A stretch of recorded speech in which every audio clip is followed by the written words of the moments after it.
Well, hey, everybody. Good evening. Welcome. Hey, mods. Thank you, mods, for being here. Hey, Megan Roberts. Cute Megan Roberts. I think I did, but I could be wrong on that. I'll have to go look. Hey, Lenora Gray. Robin Miners made it. Is it cold where you are? Robin and Joanne Hawley are in Canada. There's a lot more than that. I didn't know that till like a month ago, and we have a ton of Canadians, which is amazing. Hey, Donna Cooper. Speaking of Joanne Hawley, hello, my love. Hey, Pat Jonas. It's okay, Pat. I saw that you have an appointment. I totally get it, girl. Real life happens, and I hope it goes well. Hey, DS Kitty Diane, did you get my email back? Hey, Joel Sachs. Thank you, DS Kitty, by the way. Hey, Diana H. Charcoal Ninja. Hey, babe. Puka Vista's here. Angie Mo, Just As I Am. Yeah, it's really, really cold. Although I think the cold snap is about over here for at least about a week. It was so bad last night. I had to drip all the faucets. It was like really seriously cold, like Nebraska cold. Hey, Renee B. Buffy made it in. Well, thanks, Diana H. Christopher Ferguson. Wow, thank you. I appreciate it. And thank you for being here. Hey, Viggy Cat. Hey, Squirrel Girl. Marie Marion Armine. Thank you, Armine. Wow. Thank you, Joel Sachs. Stella, that's an honor because it's late there. I know. I always love seeing you, Stella. I mean, Armine's always up. I don't get it, but she somehow doesn't sleep. Thanks, Angie Mo. Hey, Whidbey Island hippie girl. Thank you. Pepperoni nips. Yeah, Joanne, it's awful. It's so cold. I wonder what it's like in Canada. Is it like the real kind of cold where it's like people in Michigan and like Debbie Zito in Minnesota? Like, is it the real kind where it's just never ends? It's just like there's always 40 feet of snow on the ground for like 6 months straight. No, it's never going to happen. I'm never living somewhere like that. Buffy, holy year, 1 year, holy moly, paying my Gertie and friend tax. Thank you, Buffy. We love you, girl. Thank you for being a member. That's super supportive. Really, truly, Buffy. Thank you. I've not checked email yet. I will when I get done. Okay, that's okay. Diane, no problem at all. Brutal, says Joanne. Hey, Nancy Jane, Las Vegas. All right. I was there last year. Thank you, Wanda Parks. I'm a big hat lover. I do love hats. I have a lot of hats. Renee B wants to see my scarves. I also have a ton of hats. Hats and scarves. Love them. Uh, okay, radiant cool in Vancouver. Okay, Robin. I just imagine Canada right now just being like unbearable. Hey, crafty Carrie. But you guys know that I thought Philadelphia was a state. I thought Antarctica was like part of the US. So I don't think I'm the person to ask. Drinking a coconut water, by the way, for those who want to hate me for it. They were buy one, get one free at Publix. I didn't F around. I love these things. Hey, Drayston. Hey, Denise Lafond.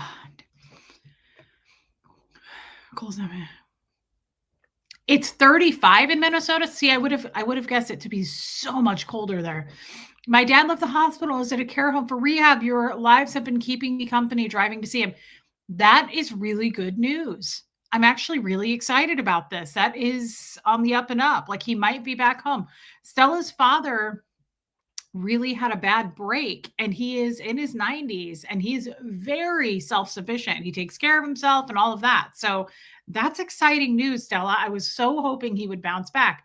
Sometimes people in their 90s, like Fred, did not. And when people have a fall, I mean, I don't know, Viola fell in her when she was 99 and she laid in her bathroom for a few hours and then we found her. She had to have hip surgery. She's lived to 103. So it happens.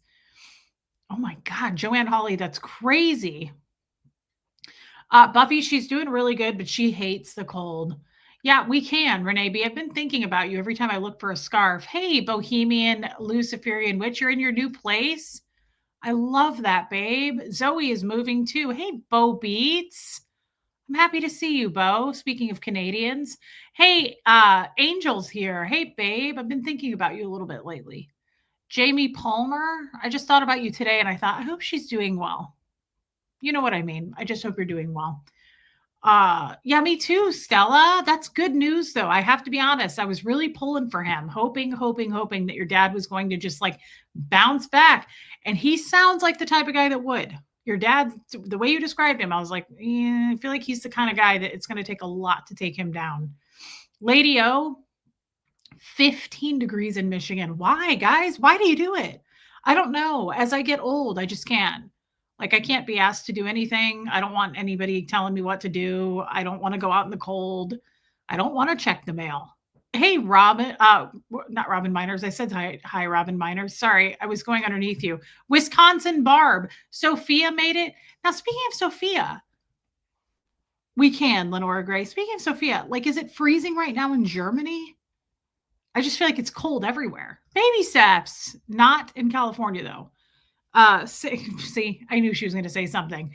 I will be listening as I work. It's a freezing 69 here in Southern California. That's crazy. But I get it. Like, why are we living where it's so cold? And thank you for your super chat, baby steps. I'm glad you're warm. Hey, Wendy Brewer. And I'm really hoping that your mom's doing better, Wendy. 5 degrees here. Dawn Davies is in Vancouver. Hey, Alicia.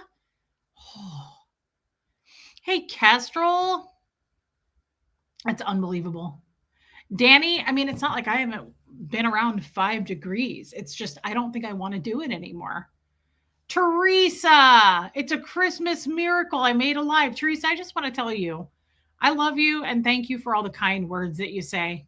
Don't think that I don't know about it. You're just a really kind gal, and I appreciate you. I've been wearing all my Southern Good sweaters lately. Me too, Renee B. Me too. It's 21 degrees. I think Liz Tricks can't be here tonight. I think about people like Liz. It's like minus 12 where she's at. Like, well, I don't know. Do you go outside? Do you what's the alternative? I don't think so. Kay Thompson, British Canadian. Weather and temperature is different in each province. We have lots of snow, but rain is coming. It's awful, okay? Hey, Lumen. Teresa, I'm glad you made it. Margie Barr is here. You're not late. 19 degrees. Kestrel, I'm so glad you got that bunny sweater. Sophia says, I'm in northern Germany. It's winter. Cold to freezing is our normal right now. Yeah. Get better, lads. It's only 70 here. We're having a cold snap. So you guys are having your summers right now. She's in Australia. I think I knew that. It flip-flops. She's getting there. She's got a bit of a cough. Okay. I'm just glad she's getting there, Wendy. Slow and steady wins the race, babe. Hey, Susan P. Donna Cooper. It's cold. I can deal with 31 degrees. I can deal with anything in the 30s. That's not that bad. You throw on a vest. Anything 20s or below, I'm like, I just don't see the need to do this anymore. Chris H. You are in my YouTube top 5 for the year. Thank you, Chris H. Wow. You guys have really been posting that lately, and I appreciate it so much. I'm serious. You have no idea how much I've been talking about it behind the scenes, how much I love you guys and just how important this channel is to me. Tammy, that's okay. It's freezing there. I get it. It hurts. The older I get, I had to go to eye doctor today. I need cataract surgery. I'm actually excited that I now know the problem. You will really, hey, April Thomas, you will really, really love the results from cataract surgery. It's like the number one, if it still is. I mean, I used to work for cataract surgeons. It was the number one surgery performed in the US when I worked for them. 10,000 people a day turned 65. That was, and that may not be the case now. That was when I was working for cataract surgeons, but people, it's a really easy surgery in and out. And it's like, people always say they're like, they can see color and it's like getting your windshield cleaned. Like, it's incredible. And I'm excited for you. It's really quick too. Hey, Eric. Hey, Iwa. Yeah. So Puka Vista, that's kind of one of the things I wanted to go into. Dang, Wendy, that's awful. Kay Thompson. Okay. So we're all cold. Okay. Except for baby steps and the other people who were rubbing it in. I kind of wanted to, yeah, lady, I'm excited for you. It's not, I say that. I mean, as many cataract surgeries as I have witnessed, I don't want to have it myself, but that's because I worked for them. but it is in and out. It's quick, it's painless. I have a family member right now who is this makes me think of Nancy Stitchen's husband, who's doing great. He did great, but my biggest fear as far as eyes go, because I've had 2 surgeries on my eyes, um, on my corneas. I had 2 surgeries. And my biggest fear, because my vision was so bad in the past, I had corrective surgery. I couldn't do LASIK because I had something called PRK. I have heard that, Helena. It was a super, super painful surgery that I had. But my biggest fear is that I'm going to need retina surgery. Like at some point in my life, my retina will detach. And that, like, I'm super afraid of. I'm super fearful of like having macular degeneration because you have to typically they get injections into the eye for that sort of a thing. That kind of stuff, I think I'd be willing to go blind. I know that sounds terrible. I know that's like a really terrible thing to say. Oh, thank you, Shelly Kelly. I'm looking forward to the Zoom this Sunday. But I'm so freaked out. I used to assist in that. I worked for a retina specialist once who, I mean, I didn't do anything with it, but I would stand there and hand him things while he would inject needles into the back of your eye if you had macular degeneration. And I would watch that and I just thought I think I would go blind. I think I would just go blind. I would. I've had a good run. I feel like I've seen too much at this point. Like there could be some benefits to that. Like you can't read things you don't want to read anymore. Hey Jennifer Minton. Thank you, babe. Uh, Same with retina surgery. I don't know why we're talking about this. It's just a fear of mine. Like I said, so I have a family member right now that had a detached retina like 4 months ago, and she's had it reattached, and like they had to put a scleral buckle on it and like reattach it. It's not attaching. Hey, MLG gamer. And she keeps having to have more and more surgeries.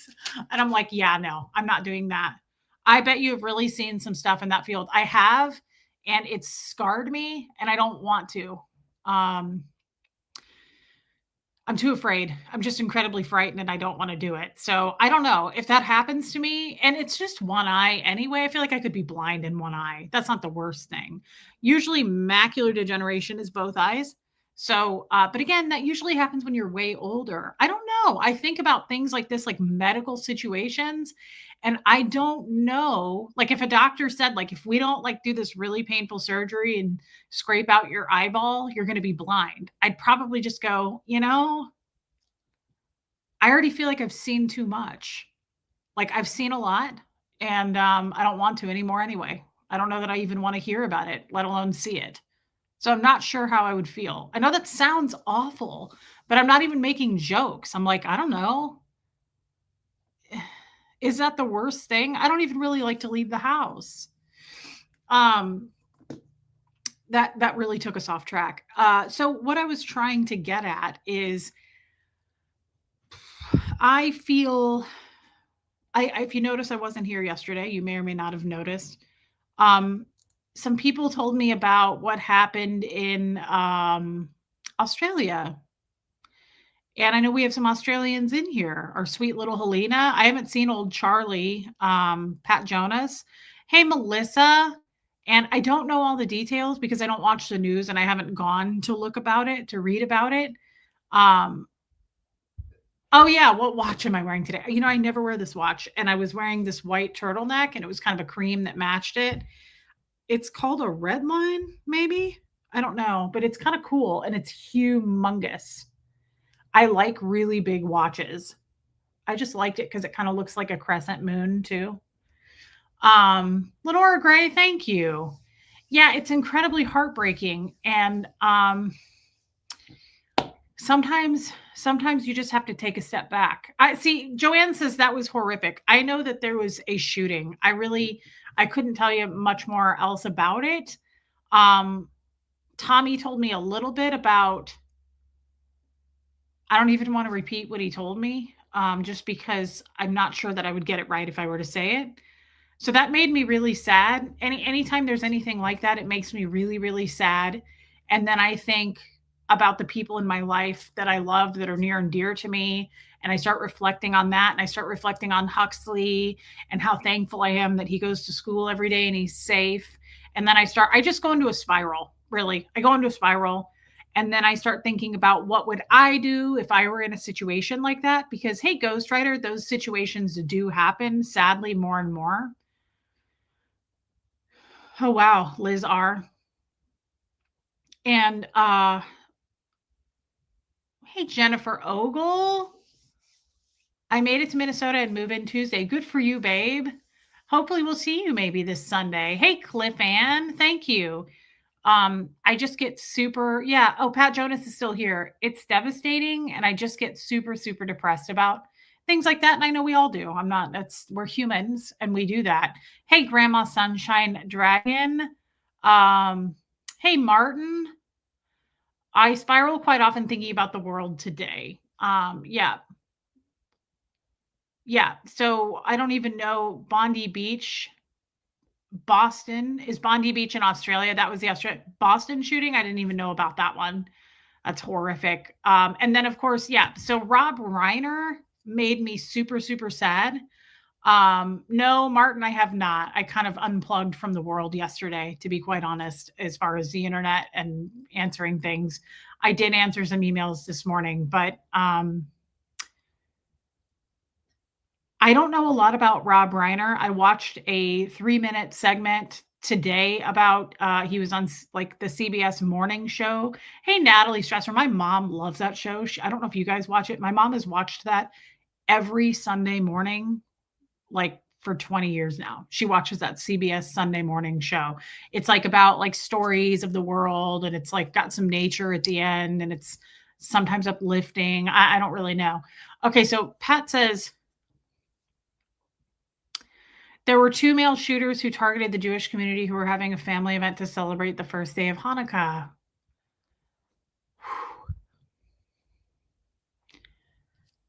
Yeah, I get really, really depressed. It was a father and son, the shooters were?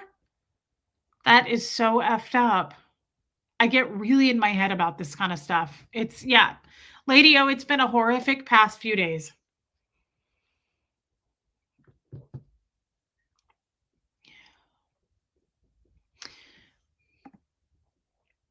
Oh, pronounced Bondi. It's in Sydney, Australia. Okay, Helena. And one shooter was killed and the son is in the hospital. Wow.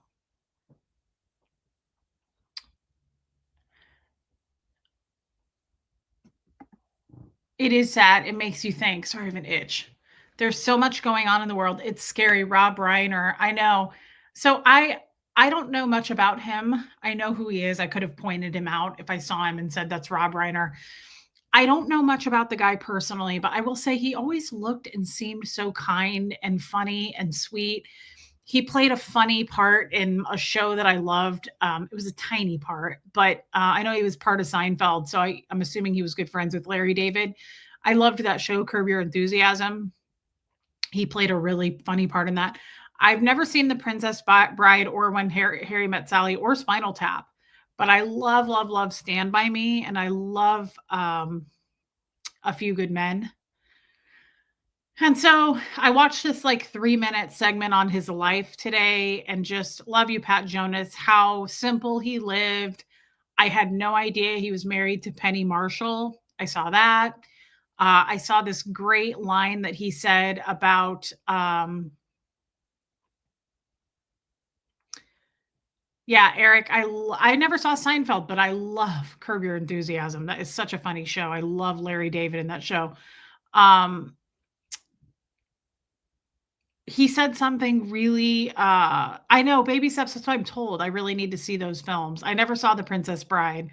Um, he said something that I just really liked and hung on to on this interview today. And uh okay, hey Rain, and I don't know who his current wife was, and I don't know anything about her, but I like what he said about her. He said something about, he goes, all of my movies are the same. If you look, he goes, it's always, they're real. He goes, none of my movies have like extreme action or like major fighting or anything like that. He said, all of my movies are like love stories where the woman or the girl, because one of his recent ones apparently had a little girl. He goes, where the woman or the girl is more emotionally mature and the boy is kind of crazy running around. And he goes, that's kind of my life. And I love, oh, his wife was a famous photographer. Okay. He said, he goes, that was my life. He goes, I met my wife and he said something, it was so sweet. It was just, I love when men talk like this, when they're just so in love and they've been in love forever with the woman they're with. He said something like, I really believe that. He said, I believe that men need women. And he said, she calmed me down. He was like, she grounded me. She matured me. And he was like, she's been quite perfect. His wife looks just like my sister-in-law. His son or stepson was arrested today for the stabbing. Yeah. So Tommy told me he's doing a show on this whole thing tonight. He's been researching it all day. And I didn't even know till today when I watched this clip on him that he had 3 kids. And apparently his thank you, Justice Jane. You as well. He had a daughter. Did you guys know this? Tommy told me this today that he had a, thank you, Justice Jane. He had a daughter that he legally adopted when he and Penny Marshall were together. Hey, West Coast Fancy Nancy, that was her child. And that daughter lived like on the property. She's the one who found them. I think that's what he told me. And it made me so sad. It made me so sad. And it's just so tragic. It's so unheard of, too. It's like, who kills their parents? I don't know why he did it. I don't know. He did do it, right? Is this alleged? Like, I don't know. He's been arrested, right? Did he do it? The son? I think he was a blood son, not a stepson. Can you guys help me with this? Because I don't follow a lot of these kinds of things, but Romy, is that his name? Eldest son, Nick and Romy. Okay. Oh. Okay, Puka Vista. So he had a daughter. Okay, yeah, with Penny that he adopted, I think, if that's correct. This is why I don't really talk about this stuff, because I don't know anything and I really don't take the time to go research it. I think it's very sad and I just don't do content like this. But we are human beings and it's okay, I think, to talk about things that are like this, just that go on. And it's so depressing and it's so sad. And it just also, I don't know anything about, hey, Victoria. Hey, Just Joan. Okay. So he had serious drug issues. So that kind of leads somewhat of like opens a door to, okay, I can kind of see. I don't understand. Hey, Sheila. I have myopic macular degeneration. I've had retinal detachment surgeries. Eesh, bless you, lady. His son has been an addict for 30 years. So he's obviously got some struggling with addiction, possibly some mental illness. I'm not a doctor to diagnose that, but it just makes me so sad to hear that. And what were the circumstances? I am like, and I have so many questions. Nick is the son. Okay. What were the circumstances? Like, were they sleeping? How do you kill 2 people? Wouldn't one of them be able to try to maybe struggle and wrestle out of it? I don't know. I'm not trying to lessen the matter. I'm just like, did he do this in their sleep? Like, what happened? Why would you do such a thing? It's a frightening, it makes me think of that statistic I was told once by a cop. Yeah, West Coast Fancy Nancy. This cop said to me once, hey, Dan, the breaking news man. This cop said to me once that, what was it that he told me? I was in a waiting room and he told me this. Yeah, Donna Cooper, he was arrested. Oh, man, Rain. Is it abductions, guys? Is it abductions or is it actual murders? Are always done by someone who knew you? It's very randomly. Is it like, or very rarely is it random? Is what I'm trying to say. Hey, Kevin Conklin. I know. And this is, you can see how stupid I am. This is why I don't talk about stuff like this. You can see I can't even find my words. I can talk about my life, my past, trying to heal, trying to learn from it, grow from it. But I have a hard time reporting on things like this. Somebody reached out to me recently and they were like, would you ever be willing to do like a different type of stuff on your channel, like talk about news or politics? I was like, no, I would not. I don't think you would want me doing it either because I don't know what the hell I'm talking about. And you can tell how stupid I am when I talk. And I'm not trying to say I'm stupid, but I can't speak to things like this. I can't do what Tommy does and what other people do with their true crime stuff. What channel will Tommy be reporting on this tonight? His channel, Sandra, The Love Boat. It was between 3 and 4 yesterday in the afternoon. Why would you change this winning format? Don't worry, I'm not going to. I have nothing else to speak about. I only talk about what we talk about here. Hey, Aspire to Inspire. It was a heated argument. Yeah, we'll never do politics. Of course not. Of course, Sandra. So, and this I'm only talking about just because the reality of it. I'm not trying to report the news of this, and you guys know that. It's the reality of it. It's the sadness. It's the after effects. It's the holy shit of it all. Robin's son got into a heated argument at Conan O'Brien's Christmas party. Rob and his wife left the party. Okay. They were all at a Christmas party at Conan O'Brien's, and he got in an argument with his parents and got very loud. The parents left, went home. When he got home, oh my God. Holy, don't worry, Viggy Cat, that will never happen. Hey, Linda, that is horrific. I heard this. Oh, Tommy said this too. Their throats were slit. Can't confirm, but what an awful way to be hurt by your own child. Yeah, with all the bad news, I've been struggling. I totally get that, West Coast Fancy Nancy. This is why I sound so stupid right now, because it's hard for me to even talk about it because I don't go looking for this stuff. I don't look at bad news about the world. I don't look for bad news about me. I just don't go looking for this stuff because we're humans and it hurts and it sinks in. And then if you're someone like me, you kind of go down a path of like, what if that happened to me? What would I do if like yes, Nancy gets it. Like the shooting situation, I start getting really, really Viggy Cat, how horrible.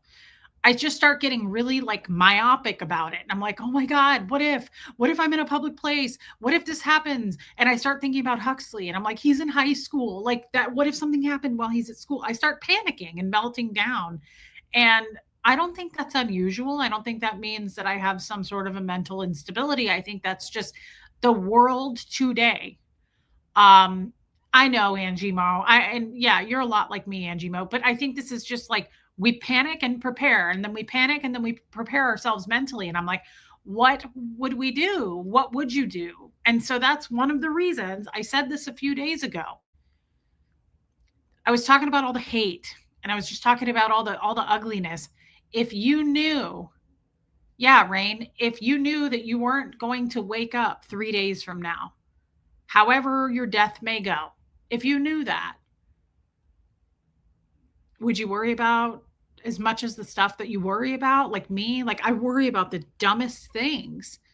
And I what if all the time. I what if things all the time. I give myself like weird fake scenarios all the time. And it's like, stop. You're stuck on a loop of doing that. Like, what if this happens? What if this person does this? What if this whole thing happens? What if you're in a public place? Like I start doing that. And it's like, worry is such a waste of time.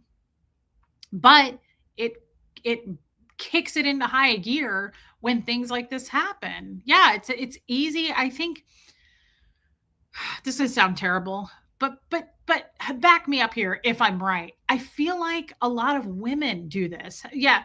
No matter how many lockdown drills we do with the kids at school, it still gives me anxiety. It's so rough to know that they have to do those lockdown drills, shooter drills. They have to do them. But like, I feel like women do this a lot more. I hate to say that because I could be wrong. I never assume I'm waking up tomorrow helps me focus on what actually matters. Hugs. Kevin Conklin, totally. We just don't know. That's the truth, is we don't know. It's actually better that you don't follow everything. Yeah. It makes me feel stupid, and probably the word would be ignorant, I would think, baby steps. I've always felt kind of dumb because I don't like people. Oh my God. Especially Jeff. Jeff did this to me all the time. We should have never even met. We were such opposites. Jeff literally had like 50 apps on his phone that would ding every 3 seconds of anything that's going on news-wise in the world. And I am the opposite.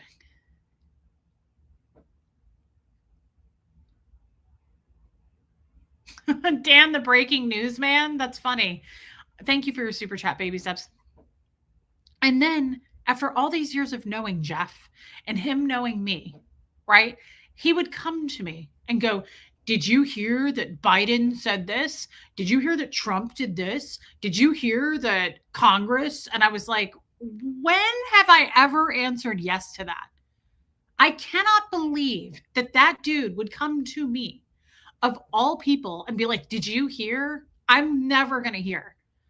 Like if we have like 7 to 10 minutes of a warning, like there's an asteroid coming and we're all going to die in 10 minutes, I wouldn't even know.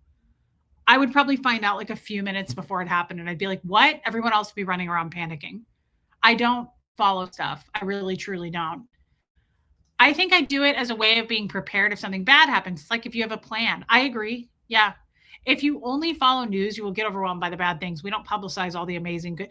Well, and so Tommy said this to me the other day, and I thought it was so smart. Sad, but smart. Yeah, Donna Cooper. Protecting your mental health is not dumb. I agree with that, but I don't know if I'm protecting it. It's not intentional baby steps. I just don't follow or pay attention to stuff. Thank you for your super chat. Reese is brilliant, and not watching the news is wisdom off the charts.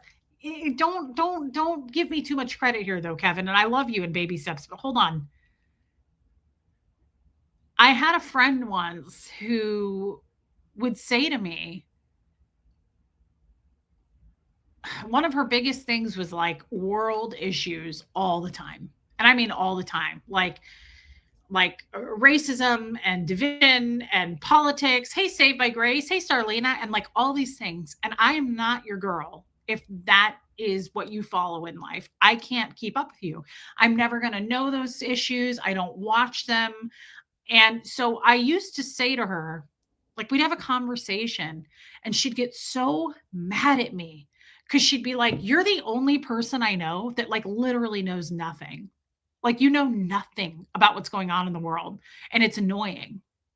And I'd be like, I just don't. I just don't follow stuff. I can't get into it." And then she would kind of like,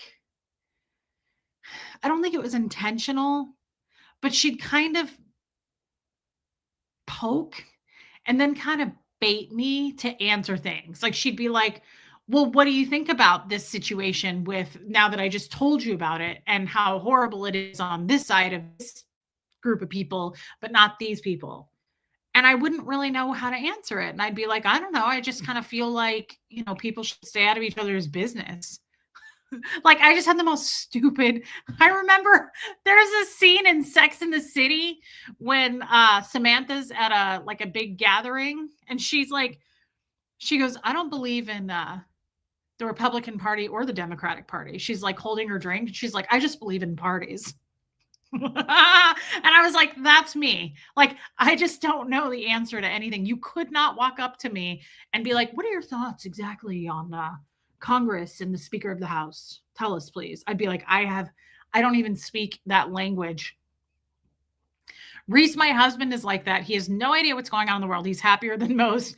I need to learn from him. Yeah, I'm a little embarrassed about it though, because it's a little bit deer in the headlights too. People will question you about things, and you're like, "I didn't even know that happened.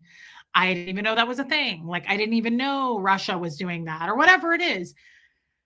I don't know. And I don't know because I don't feel like I understand it. It's not that I'm like, "Don't tell me." I just don't know that I could follow it very well. I don't understand a lot of the words. I mean, there's a lot of things in this real world that I don't fully. It's not even so much the words, you guys, it's the concepts. Like this same friend I had would be like, "Reese, Democrats do this. It's what they've always done. And then Republicans always do this." And I'd be like, "Oh, I didn't know that." Or she'd be like, "Republicans believe this, Democrats believe that." And I'd be like, "Oh."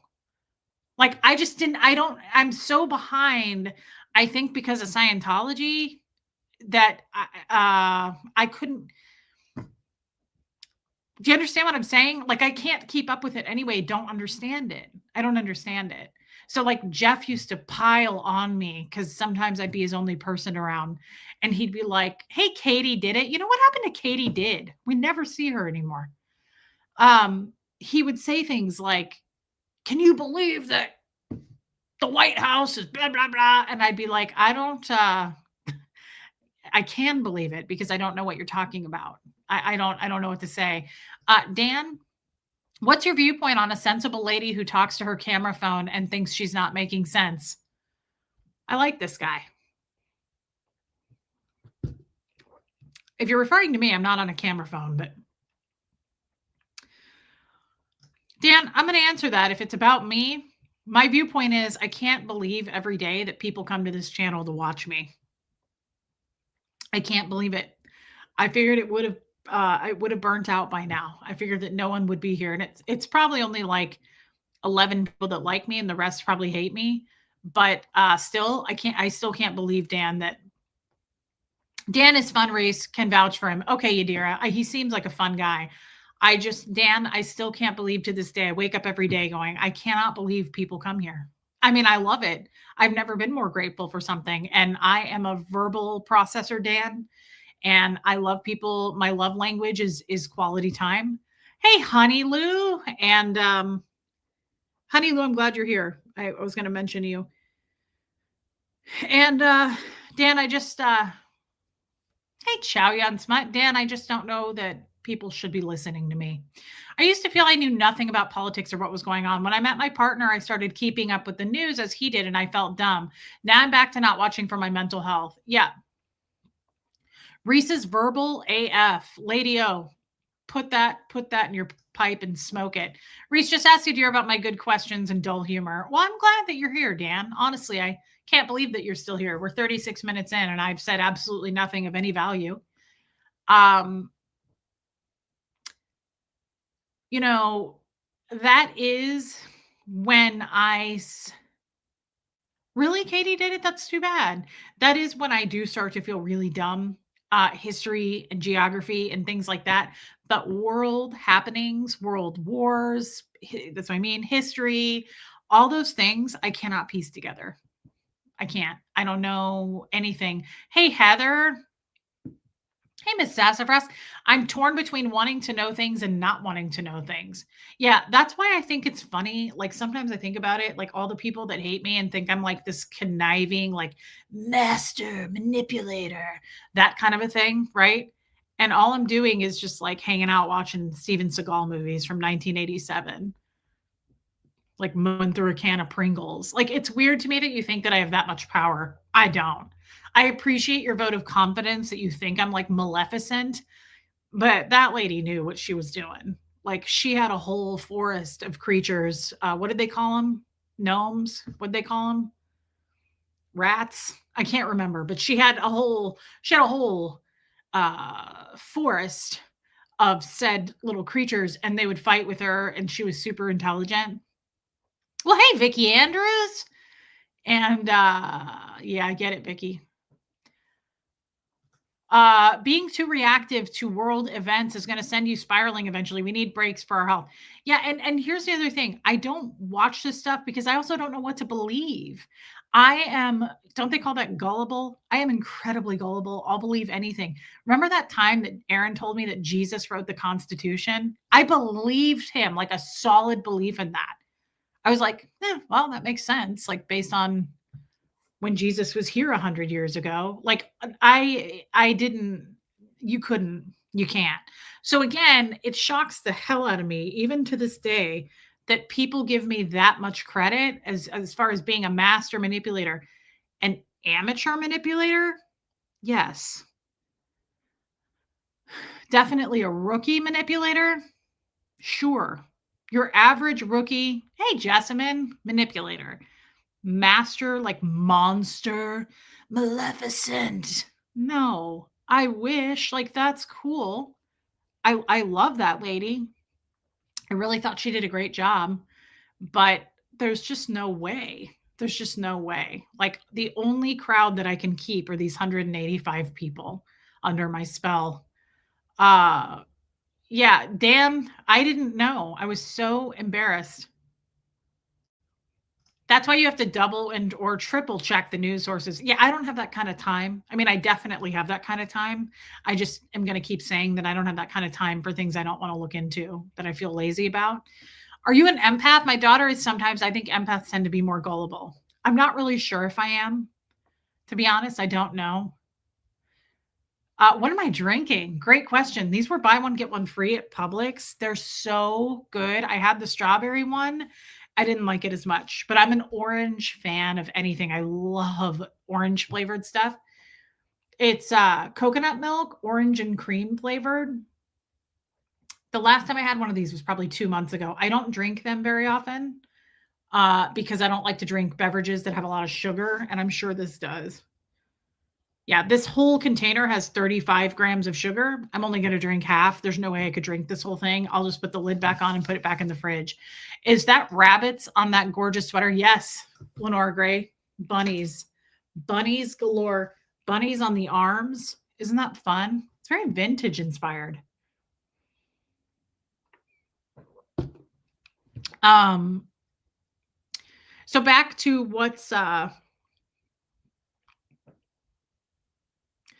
think you're an empath. I think you just don't know what it means. I definitely don't know what it means. Hey, Liz Tricks, I just said you wouldn't be here tonight. Well, thank you for popping in. I love you, Liz. I did not get pierogies at Publix because I bought these when they were buy one, get one free a few weeks ago, Cricket. And I opened my fridge today and I saw them. I bought 3 and I got 3 free. And I put them in the bottom side thing, like the side shelf of the fridge. And I forgot about them. And I was looking down today and I was like, oh my God, I forgot about those. So I just cracked one of these puppies open. Thank you, Linda. Shopping trip soon? Renee B. Yes. Hey, Lacey Silver. I don't know if you guys know this.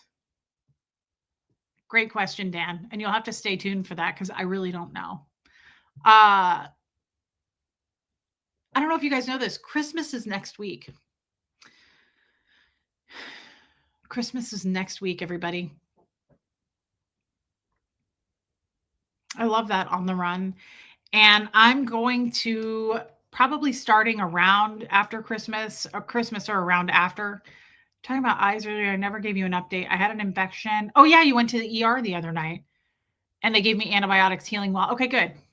So going to the ER for that, they can totally solve that problem. I just didn't want it. I've been told by all the specialists I work for to never go to the ER if you have like the symptoms of a detached retina, which again would be like flashes of light, a dark curtain coming down or a veil coming down. Unless there is a retina specialist at the hospital, I've always been told by corneal specialists, macular specialists, retinal specialists, do not go to the ER if you're seeing something like that. And so then you're going to go, well, where do you go? Well, like in Kansas City, where I used to work, I didn't work for them, but we always referred people to Retina Associates, which is a 24-hour a day, obviously on call situation. What was I just saying before that though? Can someone help me? Because it's not there for me anymore. Can somebody help me? Anyone? Oh yeah, Christmas. So probably around Christmas, I'm going to take a few days off with Huxley. And I'm hoping to visit Tommy. I'm trying to balance that with Huxley. My parents are taking a little trip. And it's a driving trip. It's going to be like probably hopefully the Smoky Mountains or something like that around here. They're going to take Huxley with, and then I may take a few days off in that little interim. But I will let you guys know. But yeah, after Christmas, probably. Hey, Abigail.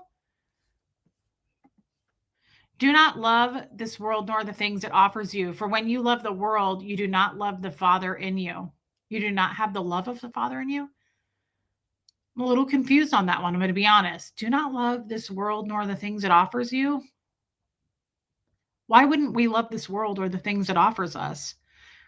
For when you love the world, you do not have the love of the Father in you? Huh. That one confuses me a little bit. I do love the world and the things it has to offer. Uh, Dang, Cricket, be careful. That's awful. I have to blow my nose, guys. Hold on. Hey, Sierra Terry.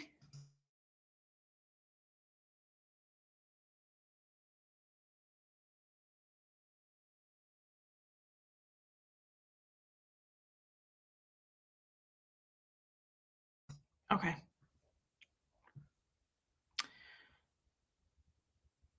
Bye, Wendy Brewer. Love you, girl. Glad your mom's a little bit better. It means focus on salvation, not material things. Okay, I could see that. That's a good message right there. Okay. Take all the time you need. Family comes first. Thank you, baby steps, and thank you again for your super chat. Hey, Laura Lou. Yeah, it's just I'm gonna take I'm stalling a little bit here, guys. I didn't have a lot of a topic tonight. My mind was in other places as far, hey, Holly. That makes sense, Holly. My mind is in other places as far as what's going on. That really shook me. Just some things in the world. There's some things behind the scenes that are kind of like I'm not so sure about right now. Tommy said he wants to be with you for New Year's Eve, so I'm hoping that's going to happen. Wouldn't want to miss you too on New Year's Eve. Yeah, I'm hoping that's going to happen too. It's just a long flight there. It's a lot. It's just a lot. And I have to make sure my ducks are in order here. I have the house sitter that's going to be here already lined up. They'll be here. They don't even work, so it's not like they'll leave, which I am very grateful for. So I have everything in a row. It's just I'm trying to get everything sorted out.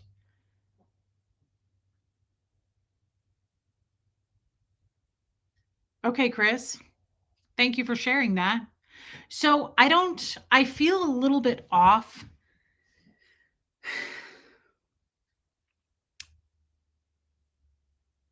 Oh, Linda. We can stop for that. Yeah. Can everyone send positive thoughts and prayers for my daughter? She's in the hospital. Of course we can. Absolutely. You'll get those from me, and I know you will from this amazing crowd. Thank you for telling us. I hope that you can give us an update. Okay, Martin, thank you for that.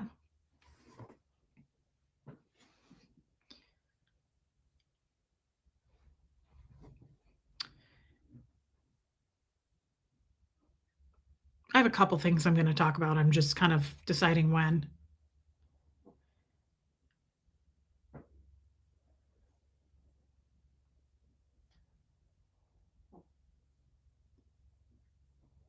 So there's a couple of things that I've been reflecting about. Somebody posted this in our Facebook group. And anytime I see something that hits me, thank you, Just Joan. Thank you for that vote of confidence. I do like to have my ducks in a row. Verbally process away, Sophia. I love you, Sophia. I really want you to know that. This is a creepy ass picture, but I love the words. Ask yourself often, am I observing the situation accurately, or am I projecting how I feel onto what is happening? Am I observing the situation accurately, or am I projecting how I feel onto what is happening?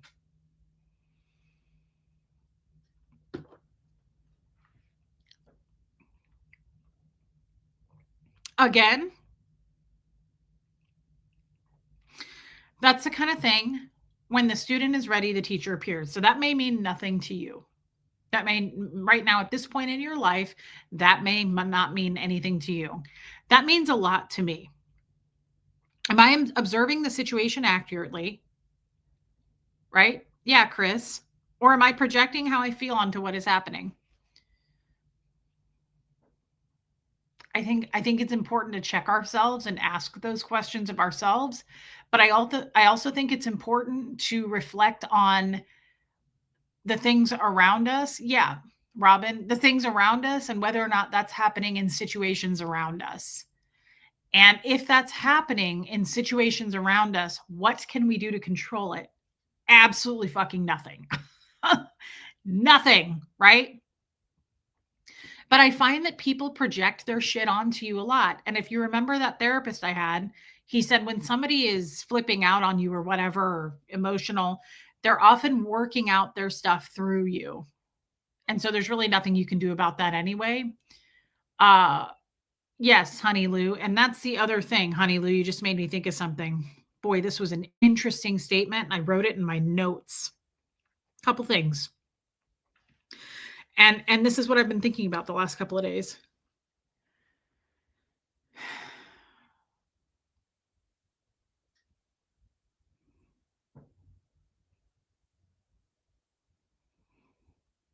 This is really, really, really, I want you to think about what I'm about to say. Yes, Cricket, very. And people hear what they want to hear.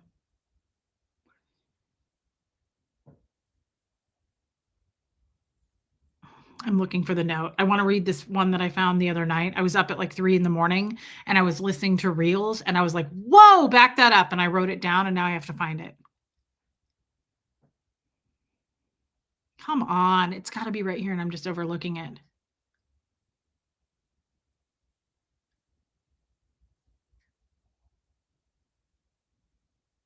Oh, here it is. I don't take credit for any of this stuff. This is just things I hear and I write them down. A different version of you exists in the minds of everyone who knows you. Hey, whine a little bit more. Again, that may sound simple and basic to you. That's not simple and basic to me. A different version of you exists in the minds of every person who knows you. That's a little eerie if you think about it, but it's so true. And no one ever talks about that I'm aware of.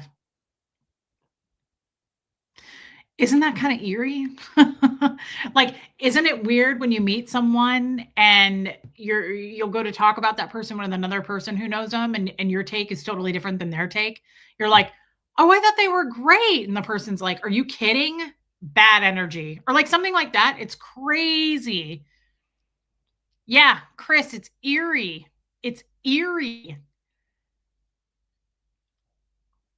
A different version of you exists in the minds of everyone who knows you. Yeah, Kelly Bunny. It's a little weird when you think about it. It's just a little eerie to me, but it might have just been eerie because it was 3 a.m. and I couldn't sleep. Okay, now here's the other one I wrote down. This one's also a thinker, makes you think. This is interesting, and you've probably heard it before, but again, when the student's ready, the teacher appears, and the teacher appeared for me in this moment. The way people treat you is a reflection of the way they see you. Holy shit, Joanne Hawley. Hold on. Actually, I'll just read that because this is a long one. Joanne, Merry Christmas, babe. Here are a few ducks in a row. I love you. Yes, Dan, that makes total sense. Hey, Alana. Alana, are you going to be at the Zoom call this Sunday? I really kind of need to talk to you about something, and I would love your opinion, as well as the other ladies and our one male friend in the Zoom call. Joanne, are you going to be in the Zoom call also? Liz Tricks, you're going to be in and out. You'll be spotty. I have something specific I want to talk about, and I don't want to talk about it here yet, but I do need, and I just know right now, oh, good, she'll be there. I'm aware that I need feedback on this. I'm not about Chris, thank you for being here. I'm not usually about external feedback as much these days, but I would like a group of opinions on the thing that I need to bring up. And okay, Lumen, good. Honey Lou, yes, I knew you were going to be there. Sophia, you'll be there. Sophia's always there. Robin Miners will be there. I really look forward to Alana because I haven't seen her for a while. I'd love to see Ellie J, but she probably won't be there. And I understand a lot of you may not be there because it's right before Christmas. I would understand that too. I just am having an issue with something and I kind of want to discuss it with you guys, but I don't really want to discuss it here. Merry Christmas and I love you, Joanne Hawley. That was a huge super chat. And I thank you so much for that. That is so, so, so kind. It's okay, Kestrel. And just so you guys know, it's an issue I'll be talking about here. I'm just not ready to talk about it yet. I do this, I'll use the Zoom audience sometimes as a tester audience for things. And it really helps me to just kind of sort some things out. Guys, I am a deep thinker lately, and it's probably a huge waste of time. Armina, I know that you'll be there, babe. It's probably a huge waste of time. But the Zoom call audience has become close friends of mine. Hey, Erica. They've become close friends of mine, just like the rest of you here. But the difference is I can look at them and I can talk to them, and I kind of like looking at a person and getting their feedback.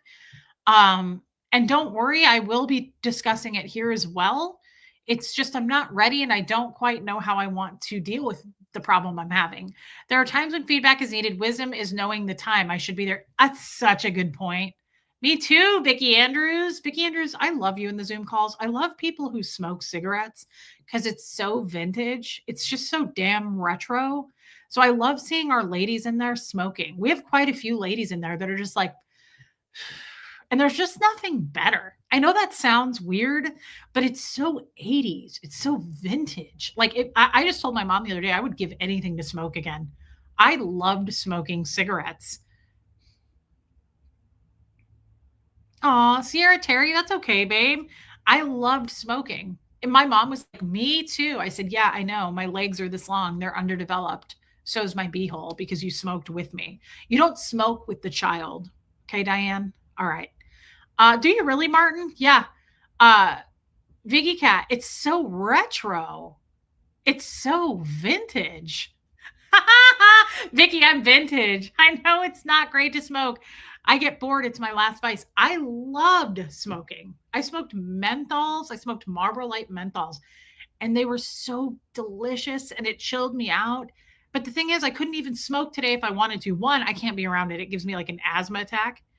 And no, Dan, anybody can come. I get an asthma attack. My throat like closes up. But the other thing is I couldn't afford to smoke. Holy shit, I can barely get a Starbucks. That's insane. How do people afford to smoke? Yeah, Kestrel. It's vintage to see people smoking. And there's something about somebody smoking, like you trust them more. Do you ever notice that? Like Vicky Andrews is no joke. She'll be sitting there and she's like, sweetie, here's what I think. And I'm like, she automatically has more credibility. Do you ever notice that? It's so weird to be like, it's like something about blowing the smoke out. I get how you guys afford it. Most people who smoke don't eat. Like when I smoked, I sacrificed that for food. I would buy cigarettes and not food. Oh, Lumen, you smoke? I didn't even know that. Hey, Don Pariso, and Baby Steps, thank you for Baby Steps is mad right now because she doesn't want me to smoke. Don't worry, I won't. And thank you for your super chat. I love you, Baby Steps. Yeah, it reminds me of my childhood in bars. That's not a sentence that we read out every day, but she grew up in Germany and I get it. I grew up in bars too, but I just want you to know, Sophia, that's the cheese stands alone here. I know, Baby Steps, don't worry. I won't do it. Yeah, I just think there's some. Yeah, Sophia, I think there's something about trusting a woman that smokes. It's like she's more wise. I feel like they always have so much wisdom. They're like, here's what you need to do. Dump that fucker. Like there's power in it. You're like, okay, I will. Like it's weird how like I'm not going to out people in there who smoke because they may not want me to out them. Like maybe they don't want you guys to know, but like there's like 5 or 6 smokers in our Zoom call and I just sit there in awe. And like they're more believable, they're more credible every time. They're just like sitting outside and they're like and they'll like tap the ash and I'm like, God, I miss doing that. There's just so much more credibility to smoking. Especially if you hold it right and you're just like you're so judgy. You're automatically like judgy, but you're allowed to be. Like, think about it. Get rid of the cigarette. If you're just like, that doesn't work. People don't like your judgy ass face. It's a shit face when people are like, no, dump him. No. I'm like, yeah, go F yourself. You don't have any credibility. Holly? But if they do this and they're like, listen here. No, dump his ass. The cigarette like makes it. I don't understand. I don't get it, but it makes it every time. Vaping isn't the same thing, Tammy. It's not the same thing. But the cigarette, like you throw a cigarette and then the way you blow your smoke out, I'm going to believe everything that comes out of your mouth. It happens every time. Every time somebody's smoking and they're like, all right, listen here. I got some life advice. Open your ears. I immediately see the cigarette and I equate it to credibility. I'm like, please, Oracle, tell us everything you know. It's so weird. It's true. Teresa says you're totally right. I wish it wasn't bad for us because I would totally smoke again. I loved smoking.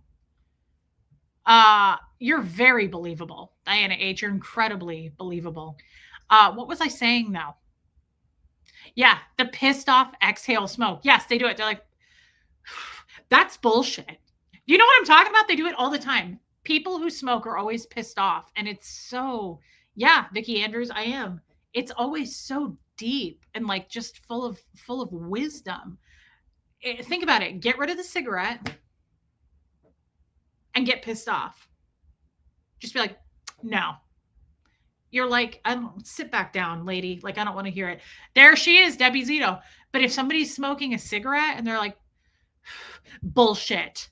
And here's why. I'm going to tell you right now, it's like you're almost afraid of them. It's like, oh my, like give her the mic. Quiet, everybody. Like let that person talk. It's so weird. Yeah. Hey, Brock Bandy, words on fire. It's weird, but it somehow magically works. Wisdom comes with tattoos and cigarettes. I know, baby steps is really bad for you. Debbie Zito, I'll let you take the lead on that if you want to. I didn't out anybody, but I pretty much just outed Debbie Zito. I love watching Debbie Zito smoke. She's always like, and here's why. Like, here's the thing. And I'm like, oh my God, shut up, everybody, and listen to Debbie Zito. We have so many smokers on the Zoom call. And I'm just like, I'm always like, wow, they're so profound.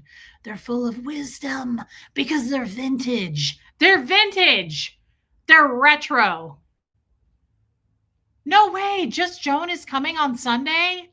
I would love to have you in the Zoom call, Just Joan. That's incredible.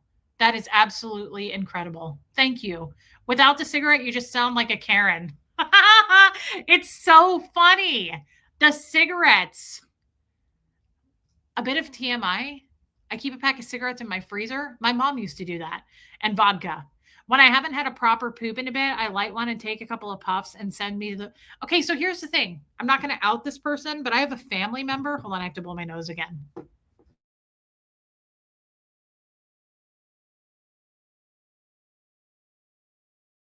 I think it's the heater blowing on my face.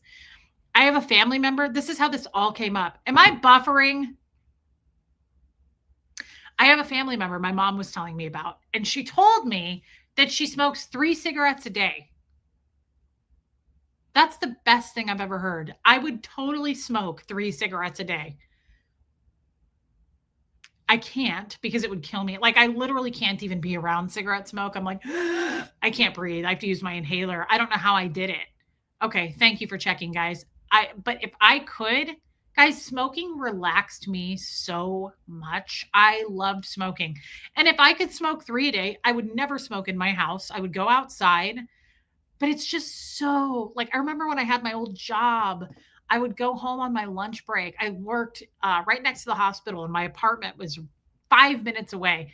I would go home. Oh, good, Kay. And I would just smoke like 6 cigarettes in that hour and just reflect on life. And it was just so vintage. It's such a cool vintage habit that, like, every time I'm driving, if I see someone smoking, I'm like, they still make you? Like, I didn't know they still had these. Who smokes? Like, that's amazing.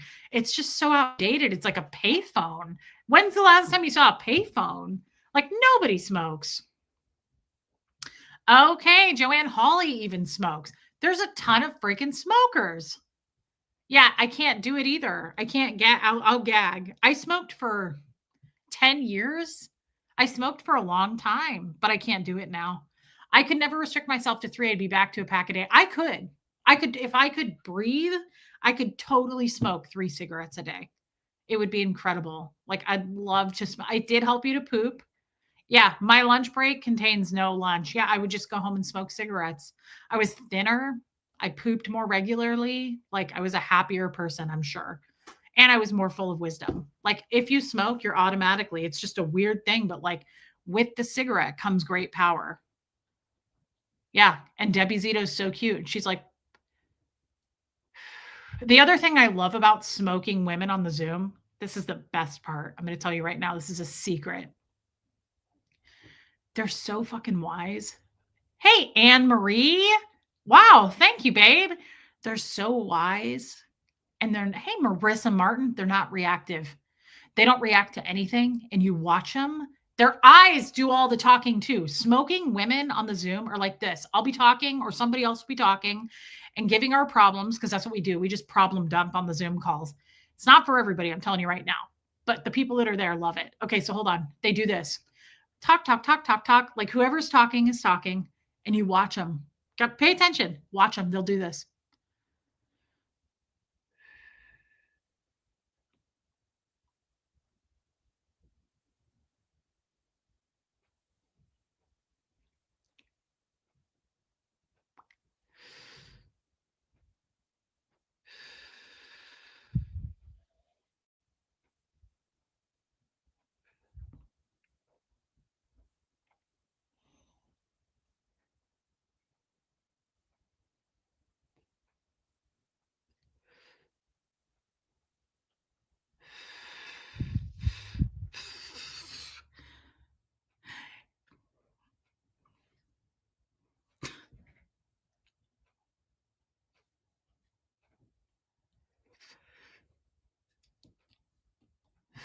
That's my point. That's my point. And I'm going to tell you right now, here's what I know. Like they will they'll smoke the whole damn thing down and they get their whole speech ready. And that's what smoking does. It's just this whole like, you know how some people like hear one thing and they're like, what? No, they don't react like that. They smoke the whole fucking cigarette down. They're like, they'll start cool and calm. They're like, tell me what's going on. Sure. And then what happened? Well, I mean, that makes sense. And then they get freaking quiet about halfway through that cigarette and their eyes do this. Watch the eyes. Watch the eyes.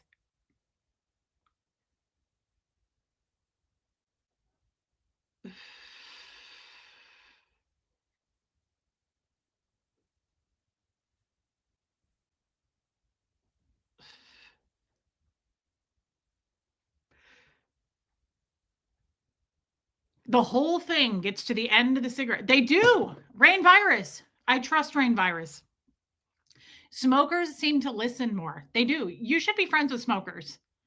Like I feel so seen. It's true. Everybody is it's an observation. It's an observation that's true. You know, Reese grew up. I was raised by George Carlin. The eyes every time. They start out wide. They're like they start out wide. They're like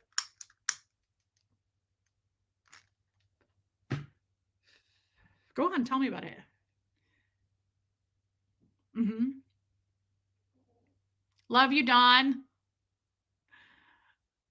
Sorry, Don. And they're all like chipper and fine. Everything's fine at the beginning of the cigarette. And they'll even like chime in a little and they're like, no, no, yeah, no. And then halfway through the eyes become slits and they're like,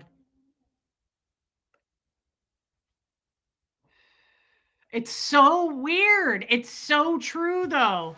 Cult leader Reese convinces her chat to become smokers for enhanced wisdom. Details at 11. Yeah, you know there will be some hate on this, I'm sure. But I've found this out too thus far this year.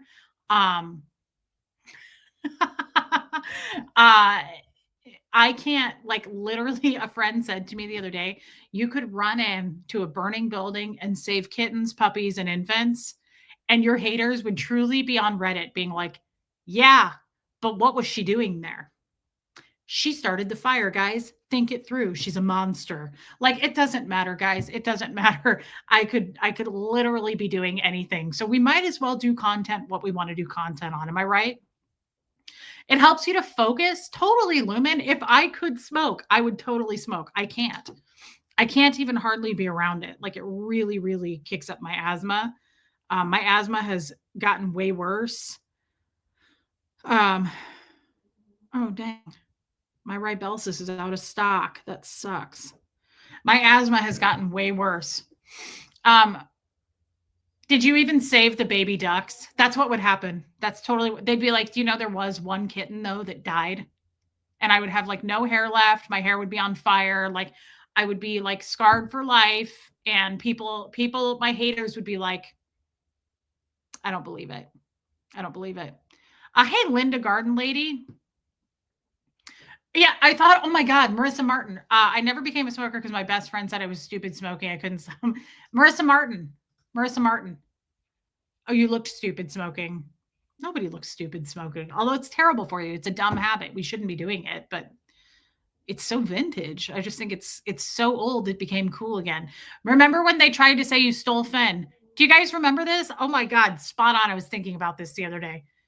Do you guys remember Finn? Of course you do. I rescued an old ass. We thought he was a kitten because he was so malnourished. He was tiny, but he ended up being old. He ended up having, what did she say he had, Kestrel? It was a type of cancer, but I can't remember what it's called. Oh, I'm so sorry, Viggy Cat.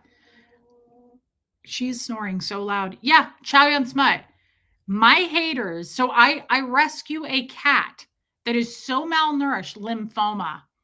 He had feline leukemia. His teeth were all broken because he had been homeless for so long that he was eating rocks. His teeth were totally broken. I thought he was a kitten. Do you guys remember how small he was? I thought he was like 6 months old. The vet was like, he has feline leukemia and he's probably 8 to 10 years old. And she said he had been outside probably most of his life. He'd been dumped. He was so malnourished. Do you remember how he just ate and ate and ate? I just fed the shit out of that cat until he died. It was like a hospice situation. I hated it. I hated it so much. I can now talk about it without crying. Good Lord, that's a loud. She's so loud.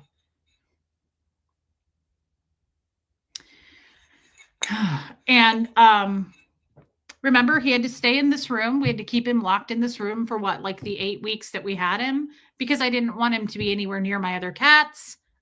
He was the sweetest boy in the world. And my haters literally took the fucking time. Excuse my language tonight. They took the time. My period's next week. Took the time. This is what kind of time these people have. I don't have this kind of time.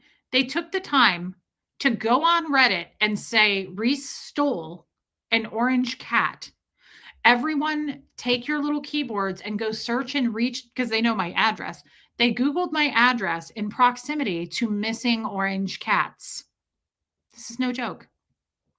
This should tell you a little bit about the haters and how I may not be the monster that you think I am tonight at 11. These people found several people, but they found this woman and husband and children, right? Who had a missing orange cat named Finn. They found a missing orange cat on Reddit that was there where they lost the cat was like 20 miles from my home. Okay. This cat was totally a different cat. It had been missing for 3 weeks. Okay. There's no way this cat would be bones, a bag of bones, broken teeth. This cat was 3 years old. My cat was 10 years old. And these people reached out to me and said, what's your address? We want to come get the cat. I was like, excuse me? And they were like, how did you know his name was Finn? And I was like, because I named him Finn. I literally Googled Irish red-haired cat names and I named him Finn. And they were like, well, that's our cat. And I was like, this isn't your cat. It's not your cat. So like while I'm replying to these people that are local, they're taking all of my replies and everything to Reddit and putting it in the forum. And I'm like, gee, these sound like really cool, nice people. I had to go through the police because the person who owned the cat was like, he's chipped. And I said, well, this cat isn't chipped. And she was like, give me the name of your vet. I want the name of your vet so I can call and verify that you're not a liar, that he's not chipped. And I said, I'm not giving you anything. I'm literally not going to give you anything. And she was like, I want the name and number of your vet. And I was like, I want to meet Jesus, but that's not going to happen today. So you don't get anything. You get no access to me. Like, she was so demanding. It was crazy. Yes. Hey, Kat, speaking of. So I call the police and she goes to Reddit and she's like, she called the police on me. And then she reaches out to me and says, I called the police on you too. And I said, good. Then let's go through law enforcement because you're freaking me out, just like everyone does. They get like super crazy in my life. Yeah, cricket. So I literally had to go to a different vet office because I didn't want to go to mine, right? So I go to a different vet office by the police station. I go in and I tell the vet lady the story, and she takes Finn and she brings him back out to me and she goes, I literally checked everywhere. This cat does not have a chip. I said, yes, I already know that because I had him checked out. Like, I had his shots done. Like, I had paid money for taking him to getting him checked out. I found out he had feline leukemia. I had to go through all these hoops. I had to put this poor cat back in a carrier, stress him out, drive him to a vet because this woman was like, I don't believe you. Holy shit. Right? So then I tell the vet, I'm like, this is a crazy story, but here's this woman's phone number. Would you be willing to call her from your office and tell her the cat doesn't have? She still didn't believe it. She still did not believe when the vet called and said, this cat doesn't have a chip. She still didn't believe it. And I planned on that. I recorded that phone call. I planned on it. So then I took it to the police station. I had to take the cat with me to the police station. And, you know, they know me. They were like, oh, hey, again. And I go in there with the cat and the officer goes, okay. So I play the recording for him because I'm like, here's what just happened. Just so you have proof that I got the cat checked. Like, I have to do these things these days. I have to live my life like I'm J-Lo, but I live in a trailer. It's wild to me that I am such a celebrity to these crazy people who can't stop being in my life. Poor Finn, right? The cat had to go through all of this. So the cop calls the woman and I'm sitting there listening and he goes, I'm sitting here with her. He was like, the cat is not your cat. And he goes, and I'm looking at a picture of your cat and I'm looking at the cat and it's not your cat. And she's arguing with the cop. And finally the cop gets her to like believe it, right? And he says to her, he goes, you've really trashed her name. You should go over to Reddit and say that she didn't steal your cat. Like, these people were saying Reese stole this woman's cat out of her yard. That's what it turned into. It's a game of telephone. That is so crazy to me. Literally, that's what we're dealing with. Our credible haters are so credible. These people literally were spreading lies that I went into someone's yard and I stole their family cat. Like, that's what I do in my spare time. Like, some of you feed the homeless. Some of you work at the post office. I go into people's yards and steal their cats. I don't know if you knew. Hey, Original Anne. And she, of course, didn't go. Cat burglar. I should change my channel name. Of course, she didn't go to Reddit and apologize. She went to Reddit and, again, just like bitched and cried about me. And everyone over there, of course, was like, sorry, you had to be a victim of Reese. She's so horrible. And they were like, everyone here, let's continue to find the home that Reese stole this cat from. If that doesn't tell you the craziest shit ever, like, all I did was rescue a cat that had the new vet that I took him to just to get a chip done. She said, she goes, you know, this cat is like in bad shape, right? And I said, he's already been checked out with my vet. Yes. And she goes, his teeth are all broken and rotten. She was like, it's bad. And I said, I know. He also has feline leukemia. I said, it's basically a hospice situation. And I was like, I know that. I just want to get him back home because he was like upset and freaking out. And I'm like, I have to do all of this because people are so awful, but I'm the evil one. Like, I'm the evil one, which who cares what they think? Honestly, who cares? But it is such a good example. And Marissa Martin, I'm glad you brought it up. Abigail, closing, fix your thoughts on what is true and honorable and right and pure and lovely and admirable. Think about things that are excellent and worthy of praise. That is a cool scripture, Abigail. I like that one a lot. That's New Testament. And thank you, Abigail. You might have already left, but thank you for being here. Baby steps. The last weeks of Finn's life were heaven for him. Thank you, Reese. Yeah, I hope so. That was such a sad ending. Like, I didn't know that it had turned into he had that lump in his throat that, like, kinda showed up, and the same vet that the day I took him in, she told me to put him down that day, if you remember that. Thank you for your super chat, baby steps. She was such a nice vet. She was so sweet, but she came back and she goes, "He's probably like 8 to 10 years old." And I was like, "What?" Like, she came back from doing her exam and with the test, "Hey, Emily Wood." And she said, "And he has feline leukemia." And I said, "Okay." And she was like, "And I think you need to put him down." She said, "I think he's really sick internally." And she was like, "I think that he's at the end of his life." And I was like, "No." I said, "Is there any way that like we can reevaluate in a few weeks? Like maybe I get him a bunch of good meals and like, maybe he bounces back." And she was like, "Yeah." Like I could tell that she was like, I don't think a vet probably just says you need to put him down unless they really mean it. And I was not having it. I was like, "I'm not doing it. I can't do it. I will not put an animal down that I just met yesterday." Like, unless it was hit by a car and it was clearly suffering, but I was like, "I'm just not ready." I wasn't ready. And I'm glad I wasn't ready, even though he did end up being needing to be put down and he was very ill. He was so loving. He was so sweet. Do you guys remember how he would just like, remember he would, oh my God, remember he would just sit right here and sleep during my streams? I'll never I hate putting animals down. That was really, really hard for me. We all did it together and that helped, but I will never forget. Yeah, Marissa Martin, God, I'm gonna cry now. I hated that. I was actually angry with it for a while. Angry with like just I was like, why did this happen to me? Like, why did this cat fall into my lap? Because now I have to go put him down. And I hate putting animals down. Who doesn't? But I was like, I don't want to do this. Like, I attached to him so deeply, so quickly. I really fell for him. And he was, yes, Teresa, he was so angelic. Ah, little M, he was so angelic and like so special. You guys saw it in real time. That was unheard of. To be quite honest, that was I've had a lot of amazing cats. There was something about that cat. There was just something. Thank you, Anne. Peg Hughes, happy birthday the other day. Thank you and Merry Christmas to you. I saw that it was your birthday on Facebook. I told you happy birthday. Um, I'm so glad you didn't. He got to know love. Thank you, baby steps. He did. And thank you for your super chat. I think we both did. And I remember telling you guys, I think there was more to that story. I think there was more to that story behind the scenes, like spiritually. I know that I sound a little cuckoo bird right now. But remember when I told you guys, like, he taught me a lot of lessons in that short time, like showing up on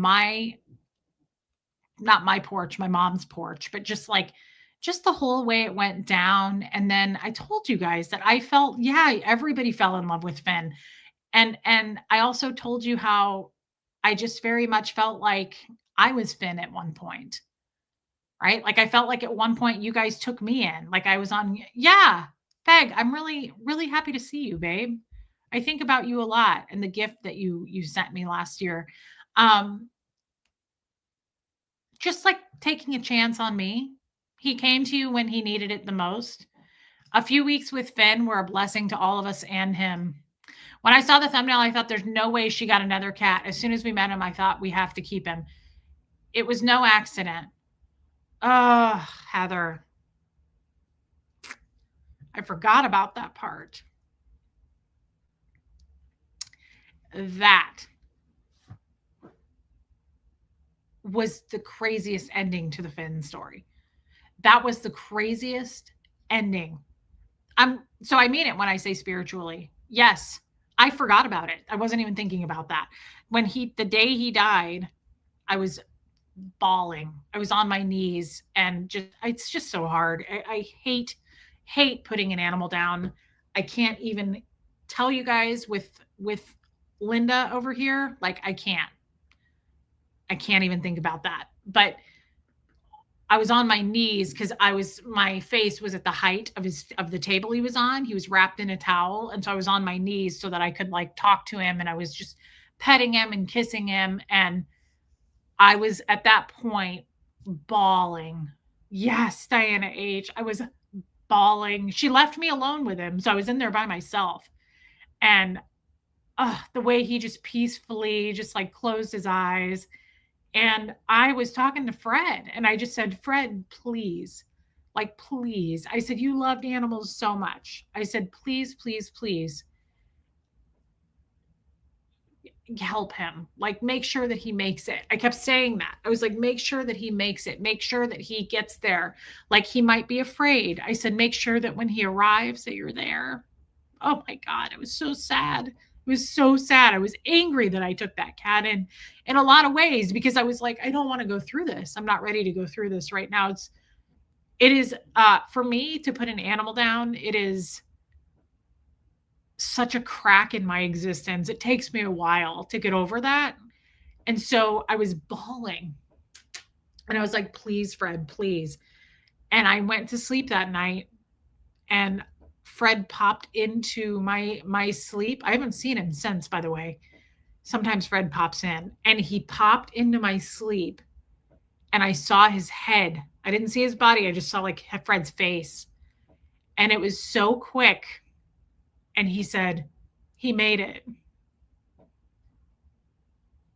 It was bizarre. I don't know. I had someone, I watched that stream, and they reached out to me and said, that wasn't probably real. It was probably like a figment of your imagination because you were so focused on it that by the time, hey, Gogo the Greek, that by the time you went to sleep, he was like on your mind so much that it was not real. Sorry, baby steps. But it was, to me, it was real. And I choose to believe it was real. I mean, I saw it in my dream. It was clear, clear, clear. And he just went, he made it. And I was like, oh my God. Like, what are the chances? I'm sorry, Ty Mark. I thought, what are the chances of that actually happening? Like, and maybe that person's right. Like, maybe it was just I was so focused on it that I just had a dream about it. But it doesn't seem like that to me. I focus on things all the time. I'm a Cancer sign, and I overthink the shit out of things. I rarely dream about them. So I don't know. Didn't quite fit for me. You know, when someone says something to you where they're like, I doubted it was probably more this. It's like, it doesn't really like set well with me. That's not how I see it, which doesn't mean they're wrong.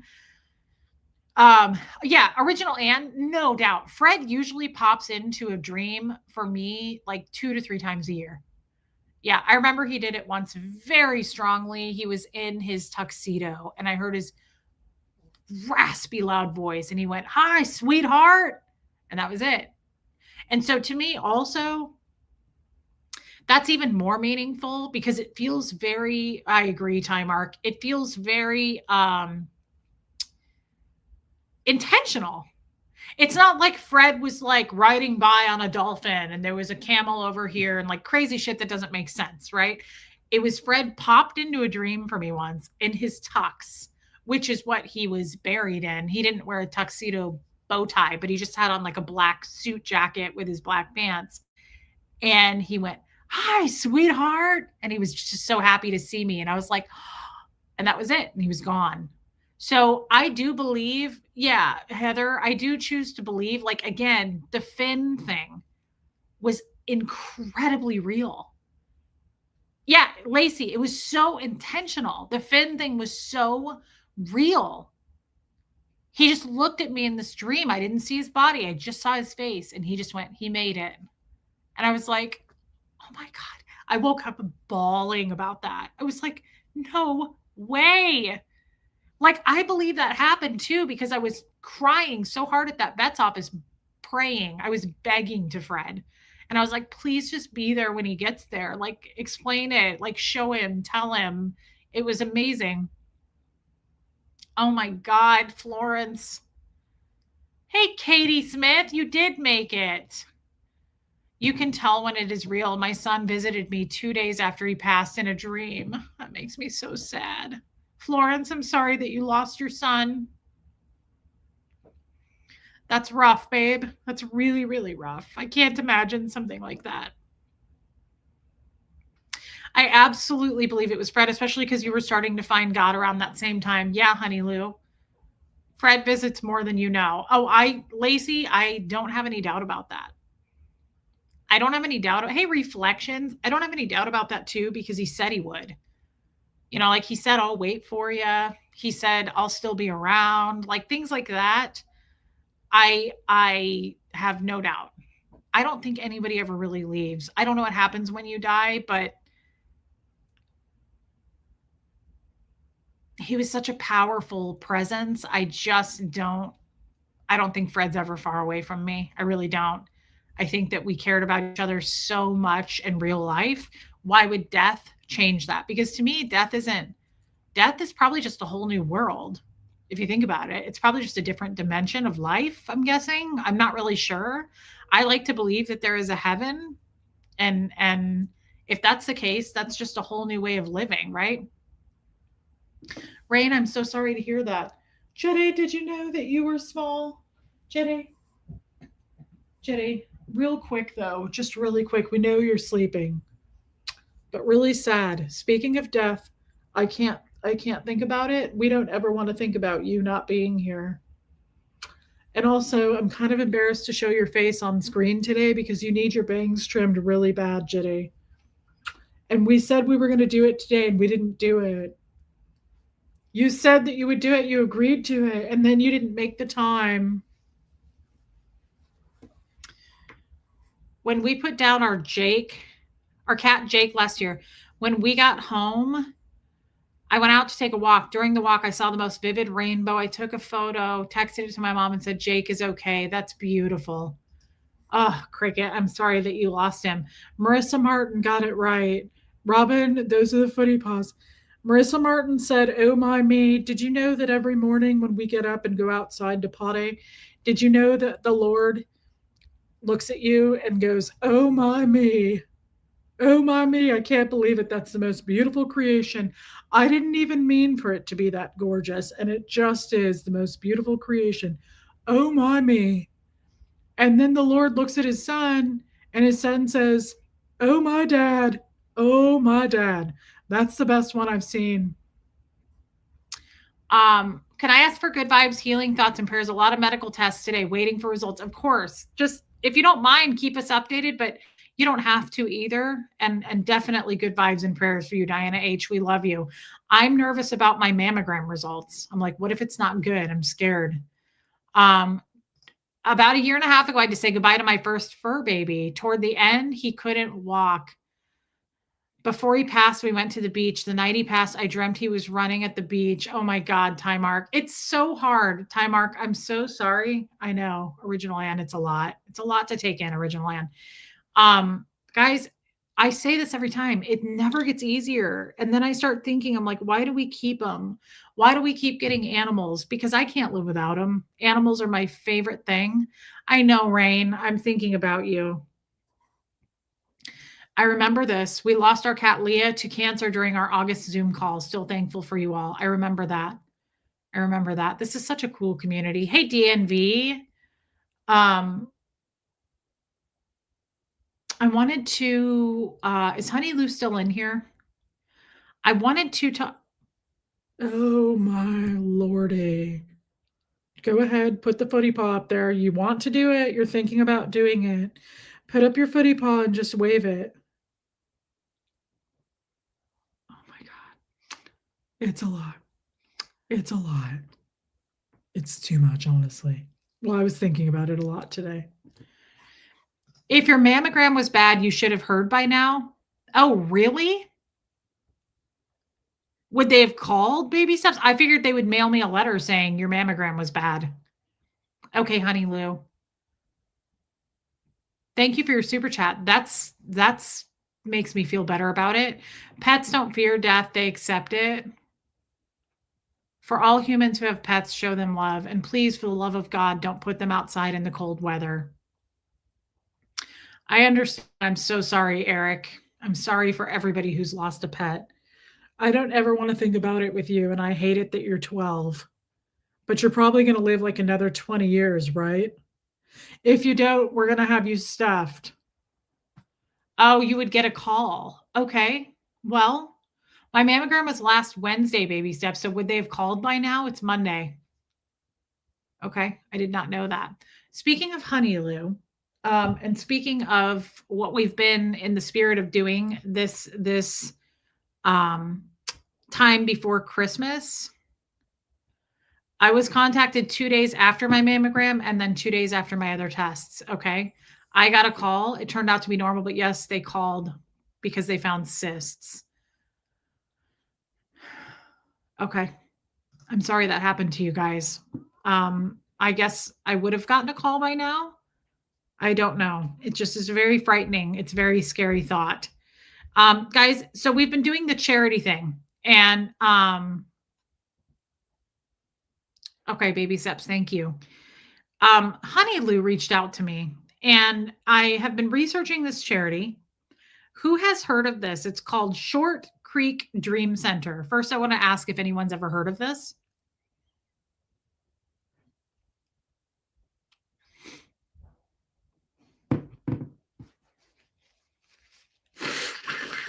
Yeah, it is DNV. No question. Okay.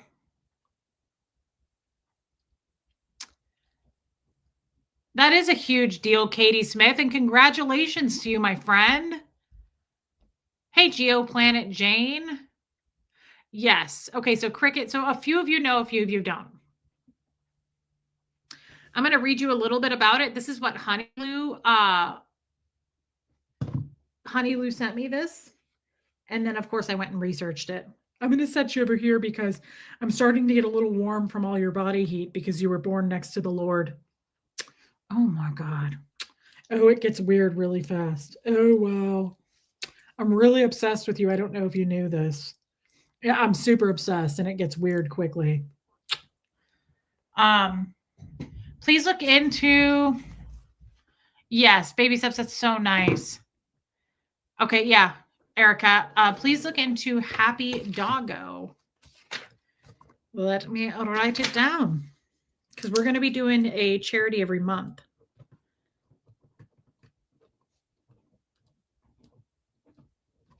And guys, I just want to say thank you for everyone who donated to the Save a Fox Foundation. I'm really glad we did that. I felt really good about that one. So the Short Creek Dream Center, I want to say this to you guys, founded by a lady named Brielle Decker. She was the 65th wife,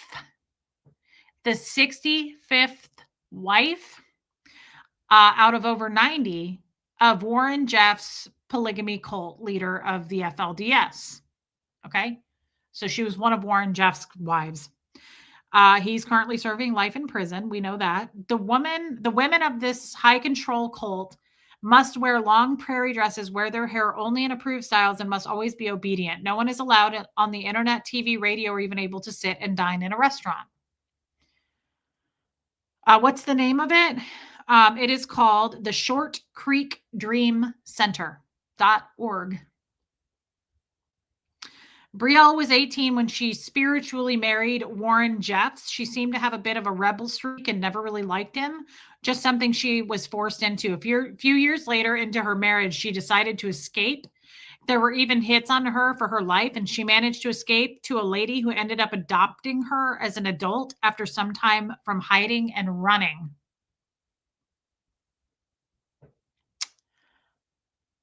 Yeah, Chow Yun Smut. Everyone in Short Creek at the time was FLDS, even the police, and all wanted to do what their prophet Warren Jeffs commanded so they would enter into the celestial kingdom known as their heaven. Warren was finally arrested after being at the top 10 most wanted list, where he still to this day controls his faithful followers. Warren's estate was turned over to the state upon his arrest as a trust, and anyone that was part of his original trust was able to buy back his properties for pretty much the back property taxes that he didn't always necessarily pay. Brielle bought one of his huge houses, 50 bedrooms, and turned it into what is now known as the Short Creek Dream Center to help other women and children who are all also courageous enough to escape the wrath of the Warren Jeffs cult, his cult.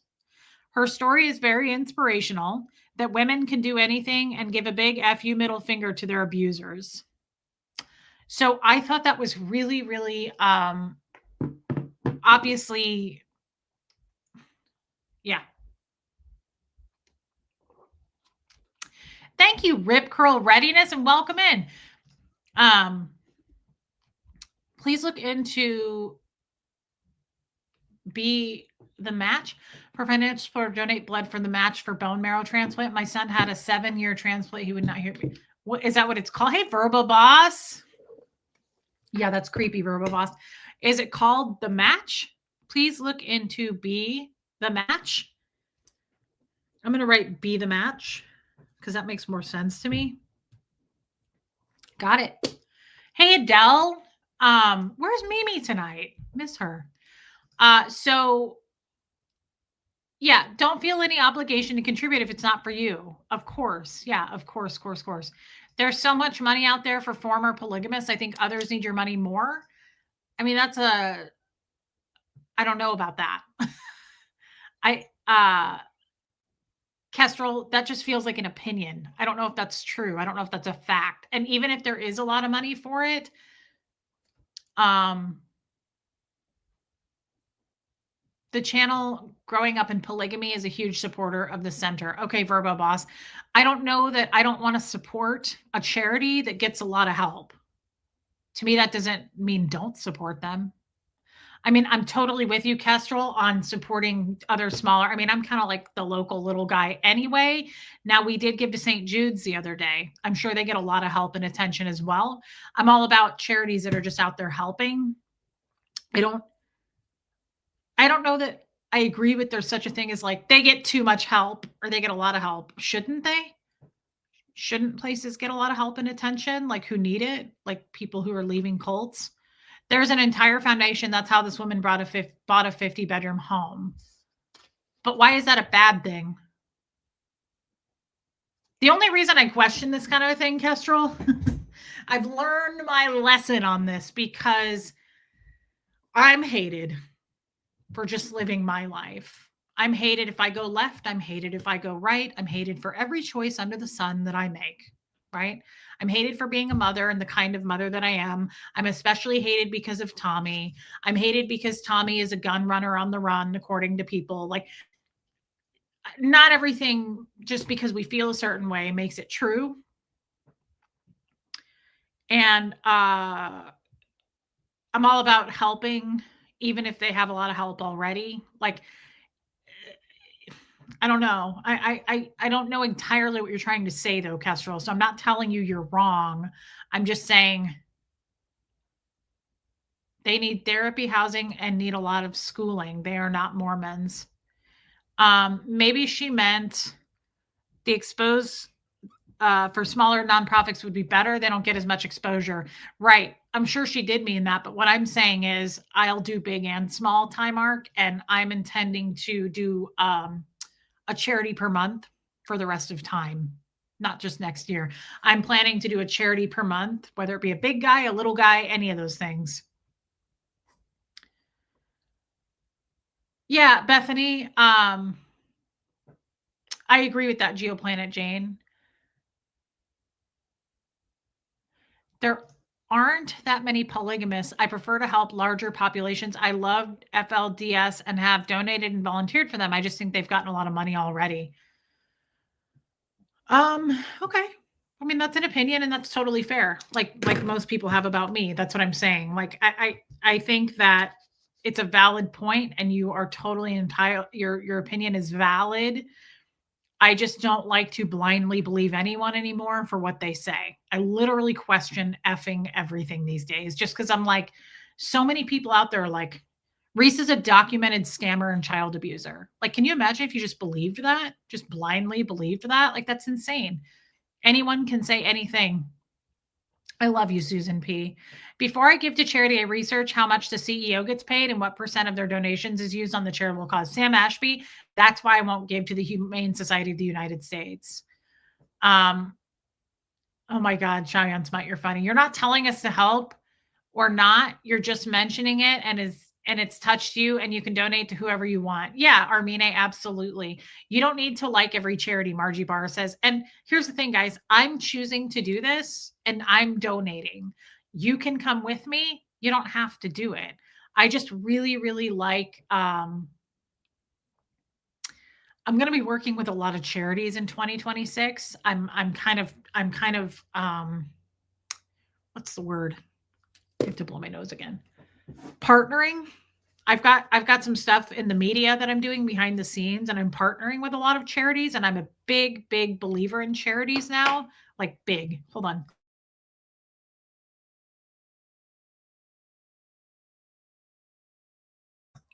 My heart is very much in a place of helping people to get therapy and mental health and wellness things that they need. Helping women and children who are victims of SA, men too. Um, Also, a huge one for me that I'm going to get behind is cyberbullying, because I don't think that's going anywhere. And I'm just disgusted by how many like low life people are out there that are saying just the worst, horrible things. And I don't even mean about me. I mean about like even,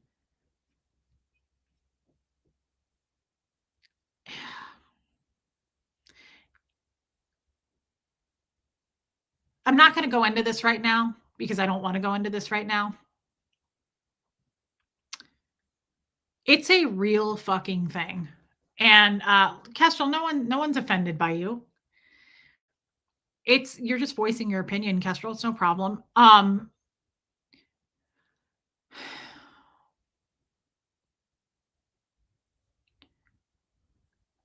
Like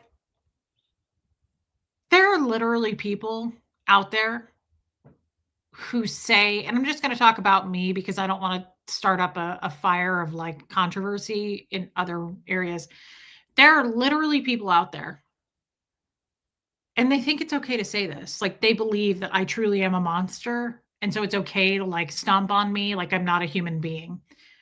There are literally people out there who claim to have known me, who have channels about mental health, right? Mental wellness. Sure, you do. There are literally people out there who are saying things like, my story is not valid. I am not a victim. I'm a liar. There are literally people out there right now who are claiming that I am responsible for bullying 6 people to the point where they tried to kill themselves. That's a claim right now being made, that I bullied 6 individuals online to the point where I tried to make them commit suicide.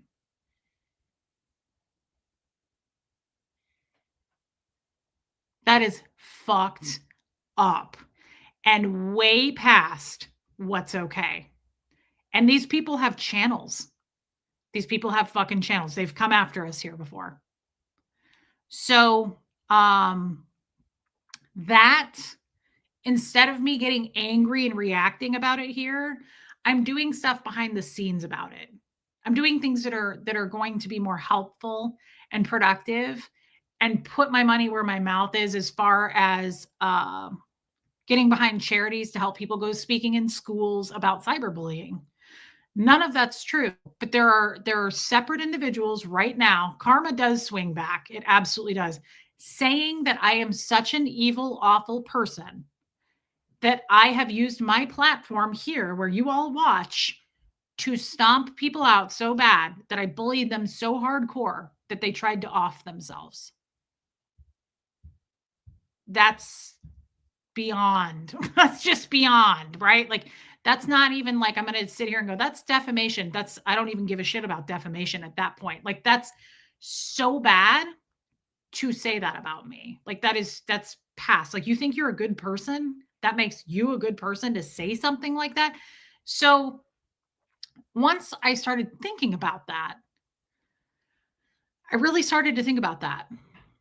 And I've done a lot of healing, right? Like I've done a lot of healing just within myself. It was extremely harmful, Linda. Whether you believe my story or not, it happened. It absolutely happened. I've said the same story over and over. I recall it very well. It's a real story. I don't call myself a victim, but it's a real story of what happened to me. And these same people are saying her story is a lie. She's not a victim. She victimizes other people. She trashes people. She fucked over her previous mods, whatever it may be. That does not justify anything, right? And so then I got to thinking about this. What if I wasn't healed?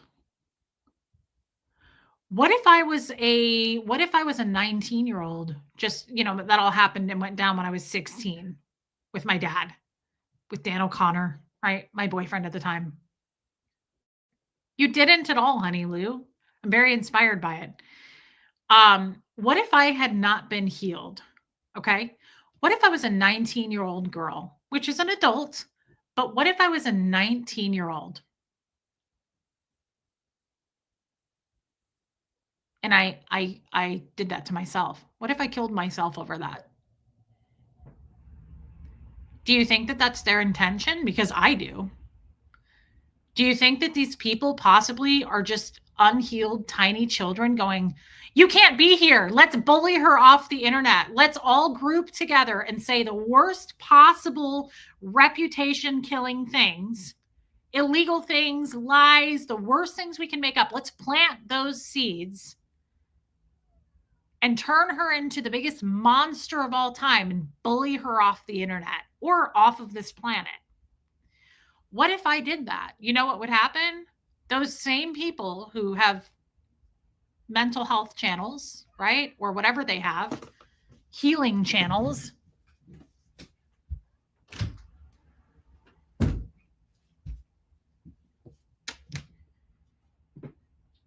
You know what they would do? I know what they would do.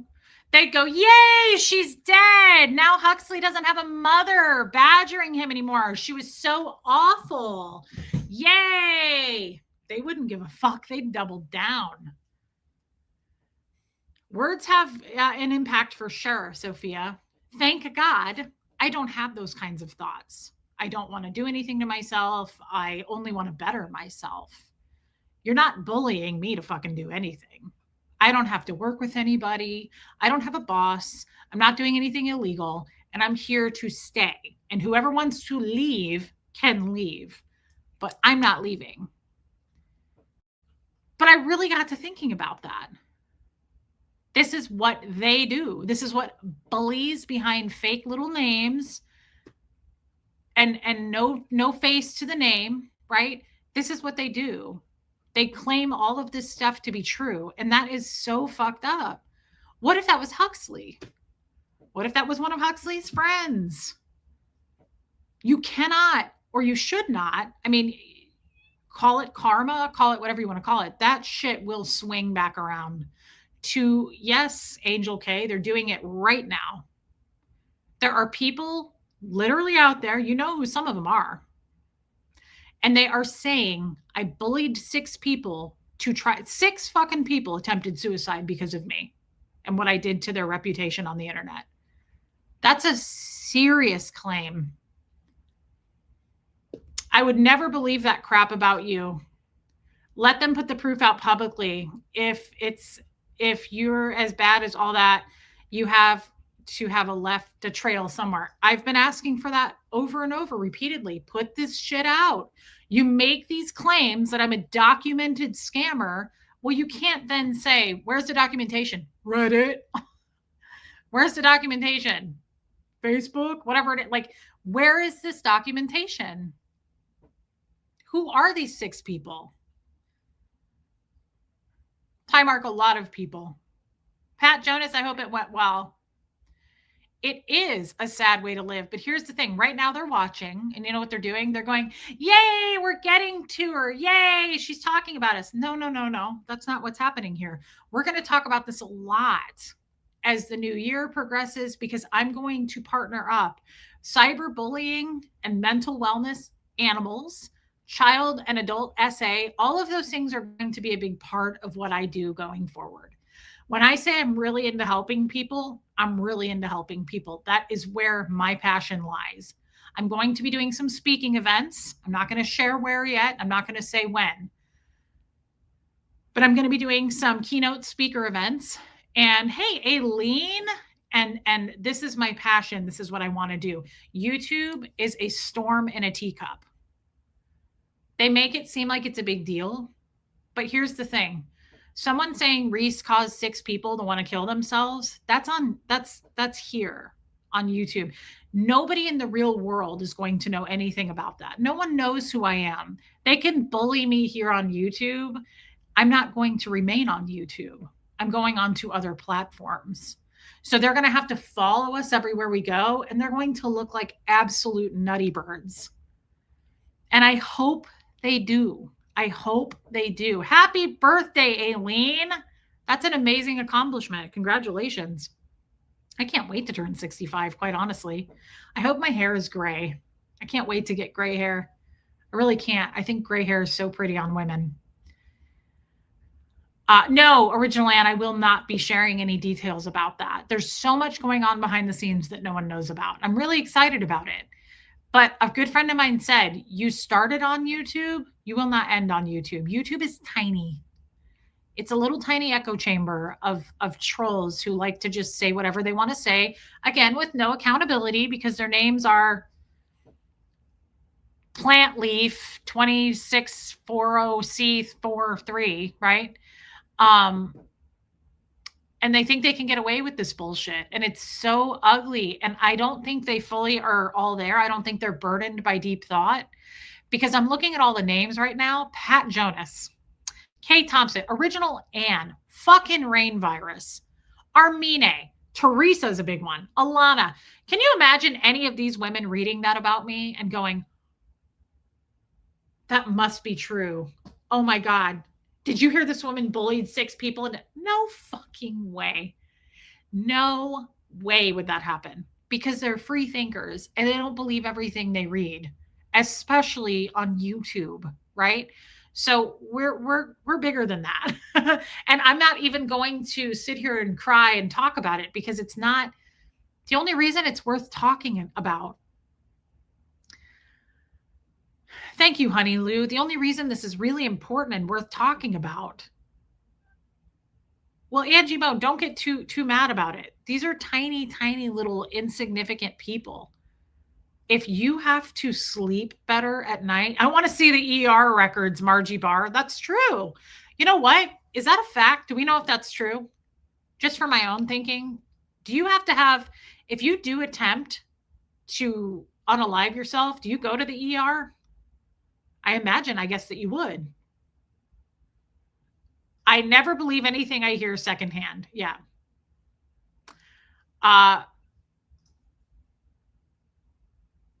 Not always. Shelly Kelly says yes. Bethany says not always.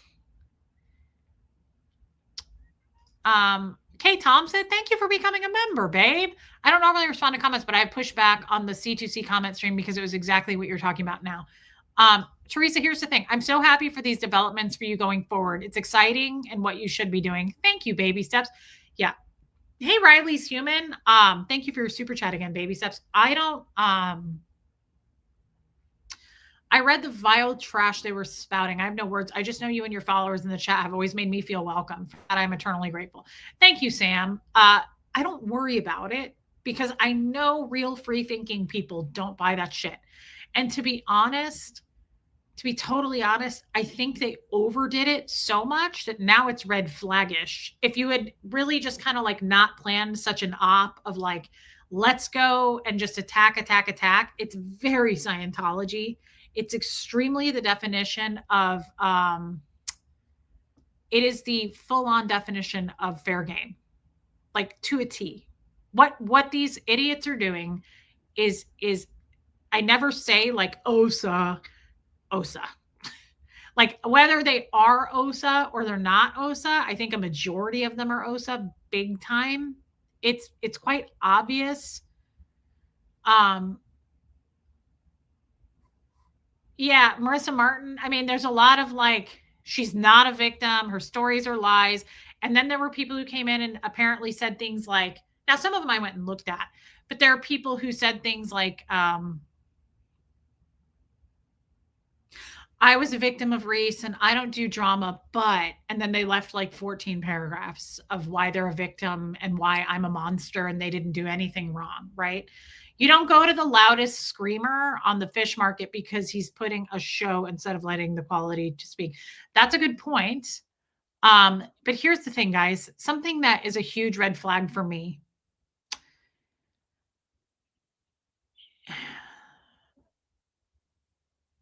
They went overboard. It doesn't sound realistic at all. When someone questions if your history is real or says you abuse your kid, then I'll speak up. But just this once. They're not relevant people. They're totally delusional. But here's the thing, guys. I also think there's something that really sticks out for me as a woman and as a content creator and as someone who's going to be platforming people in the future, someone who's going to go on other platforms in the future, someone who's going to be doing speaking events. I truly am an advocate. I'm a cult, high control group, SA, animals. I am moving into the future as an advocate. I want to help as many people as I possibly can. No matter what anybody says about me, I'm going to be helping people.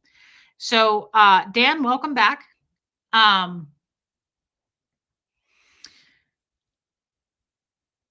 I, in 10 trillion years, would never, ever, ever.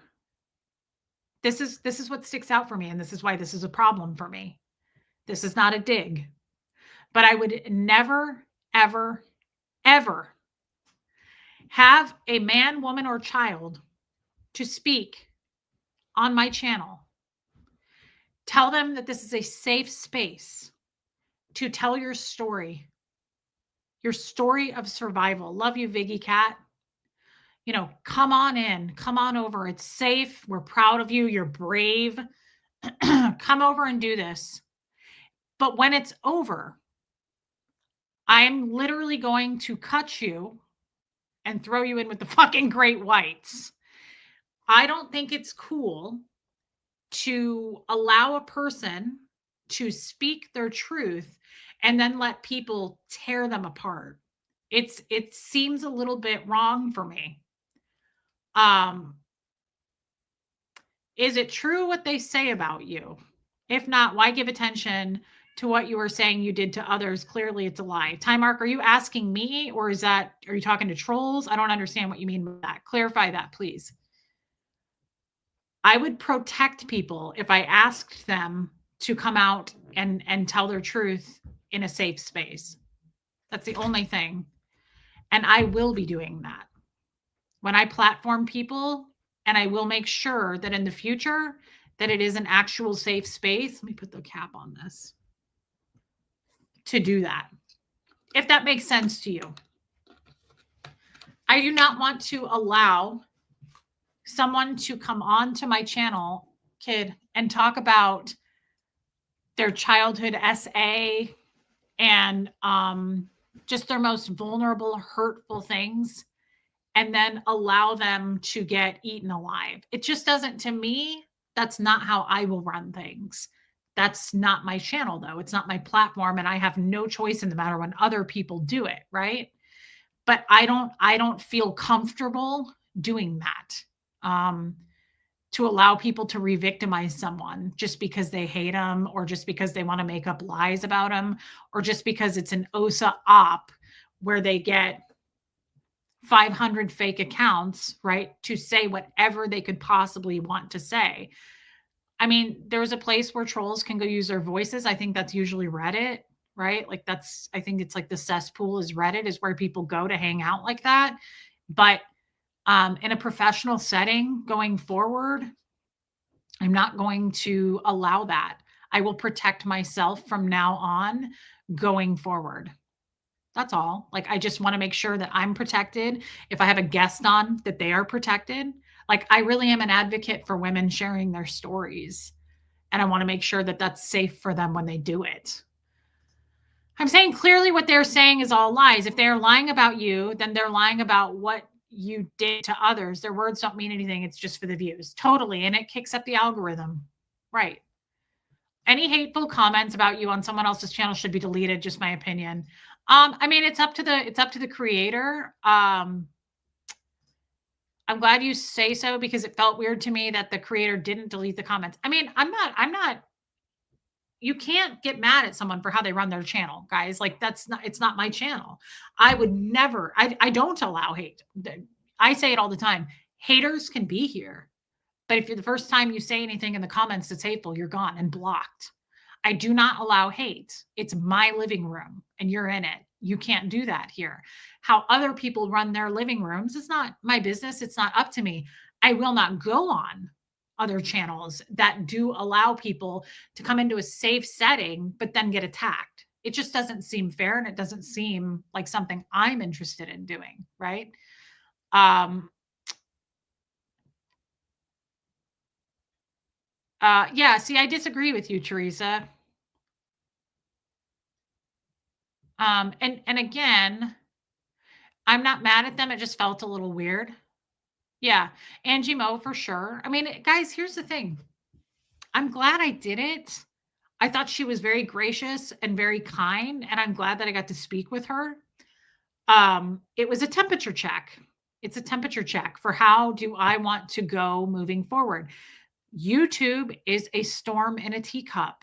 It just is. YouTube is also a little bit of a cesspool because there's no accountability, right? Like Dog Mom can come out and just trash the shit out of somebody and say they're a predator, right? And there's no accountability for that. And you can only control so much. Time Mark, we're not really talking about anyone specific. I'm talking about the future of my platform and the future of the platforms I'm going on to. It's a hot mess, Shelly Kelly. It really is. But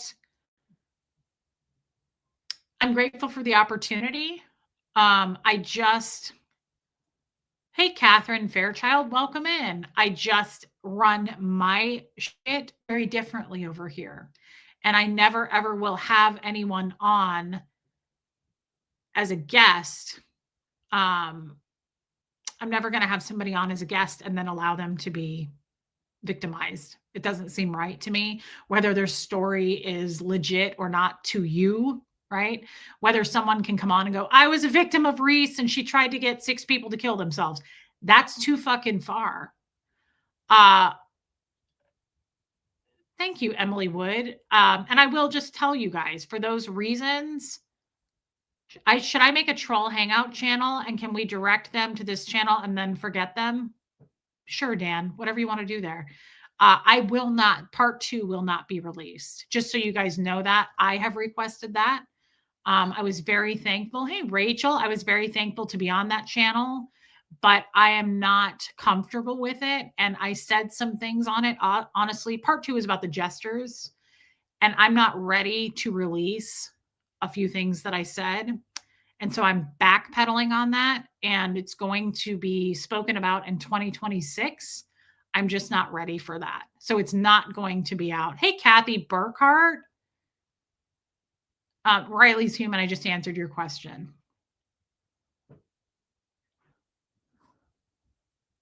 So with everything we're talking about, I have to ask, did you get comments on that? It was awesome. Riley's human. I didn't, it's not going to be out.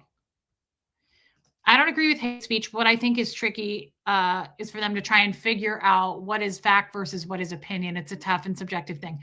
It's not hard over here. It's not hard over here, Teresa. I think, wow. Thank you, Catherine Fairchild.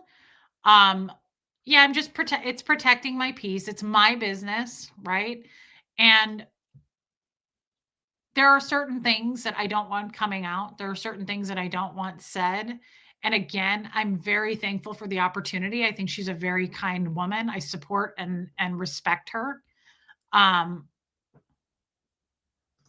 They can always release it when you feel comfortable with it. No, it won't be released. Absolutely not. Love you, Kay Thompson. Interesting, C-dubs. I didn't know that. Yeah, it's a comfort thing, and I think that she understands. I think any woman would understand what we're comfortable with and what we're not comfortable with, and I just don't want things said that I'm not ready to share. And it was my choice. It was my choice. And I just don't think that right now, I intend to do quite a few interviews going forward, but right now is not the time for me to do interviews. There's some big things happening in 2026. I can't talk about it right now, but there's some big things happening, and I'm looking forward to that, and I'm looking forward to some speaking engagements. It's just now is not the time. It just isn't. And so I chose to, again, I like what Debbie said, protect my peace. But again, I'm grateful for the opportunity. I think she was a very kind person. I'm very grateful that I got to go on the channel. Um, but I have to protect. I have a brand to protect as well, and I have a channel over here. And again, I just think protecting women and people's stories. You know, when women come out to tell their stories, I think you should believe them, whether you believe them or not, or you think she's a bitch or a liar or a fraud. Then don't watch it. But I really do stand up for. I'm an advocate for victims of anything, domestic abuse, SA, cult recovery, those kinds of things. And I think that if someone is brave enough to come out and be willing to share their story, did she say she didn't believe you? No, Ty Mark. I don't know where you're getting that. No, absolutely not. She would never do that. Um, yes, Martin. I think that if people are brave enough to use their voices, and this is one of the reasons I go back to the ex-Scientology community. I don't I don't feel any hatred toward any of them because they all have serious stories of abuse, right? They have serious stories of abuse. And anybody who has trauma like that, that's willing to use their voice to be loud enough to make change.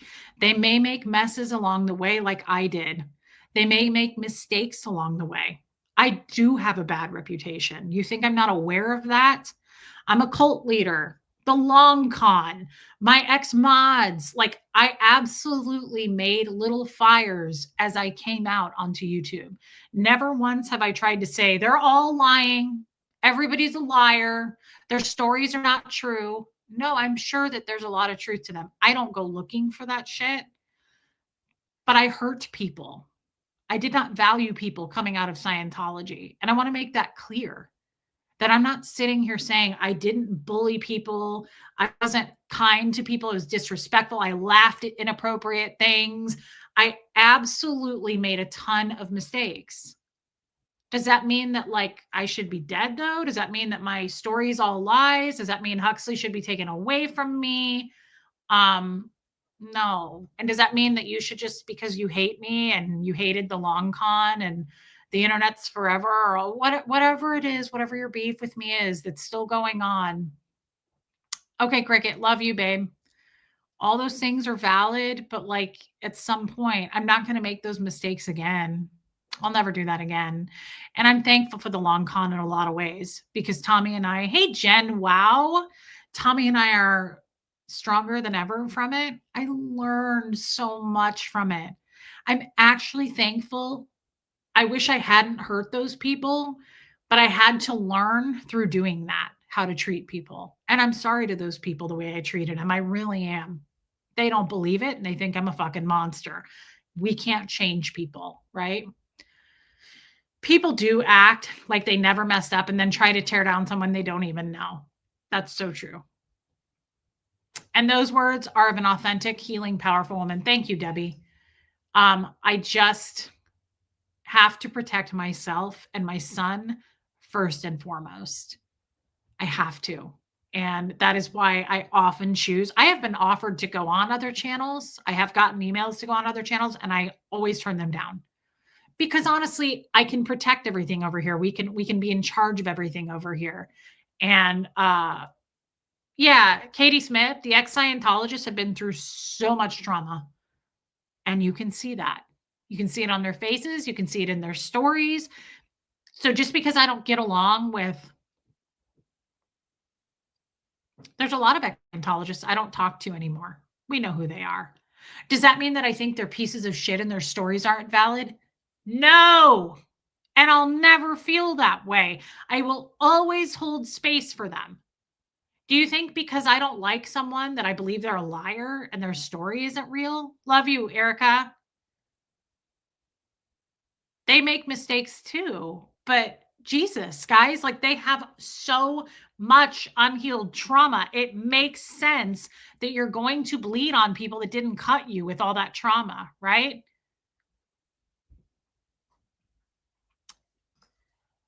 Love you. You're humble and have admitted your mistakes. Nobody is perfect. We're always, always learning. We're always learning. Thank you, Sam. I appreciate you saying that. I didn't say that for you to say that, but I appreciate it. Don't think it's real people, like real as in normal people with opinions, not motivated by money for speaking lies. I don't know what they're motivated by. I think people just love to hate me. I really do. Right? I think people love to hate me. They love to throw the long con in my face as if I'm not admitting it happened. Like I'm well aware of the controversy and the reputation I created by doing that. People expected me to go away or something over that. That's never going to happen.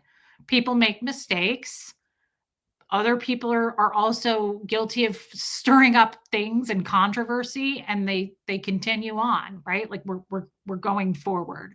If you can't live with that, then keep writing every place you possibly can about what a fucking monster I am.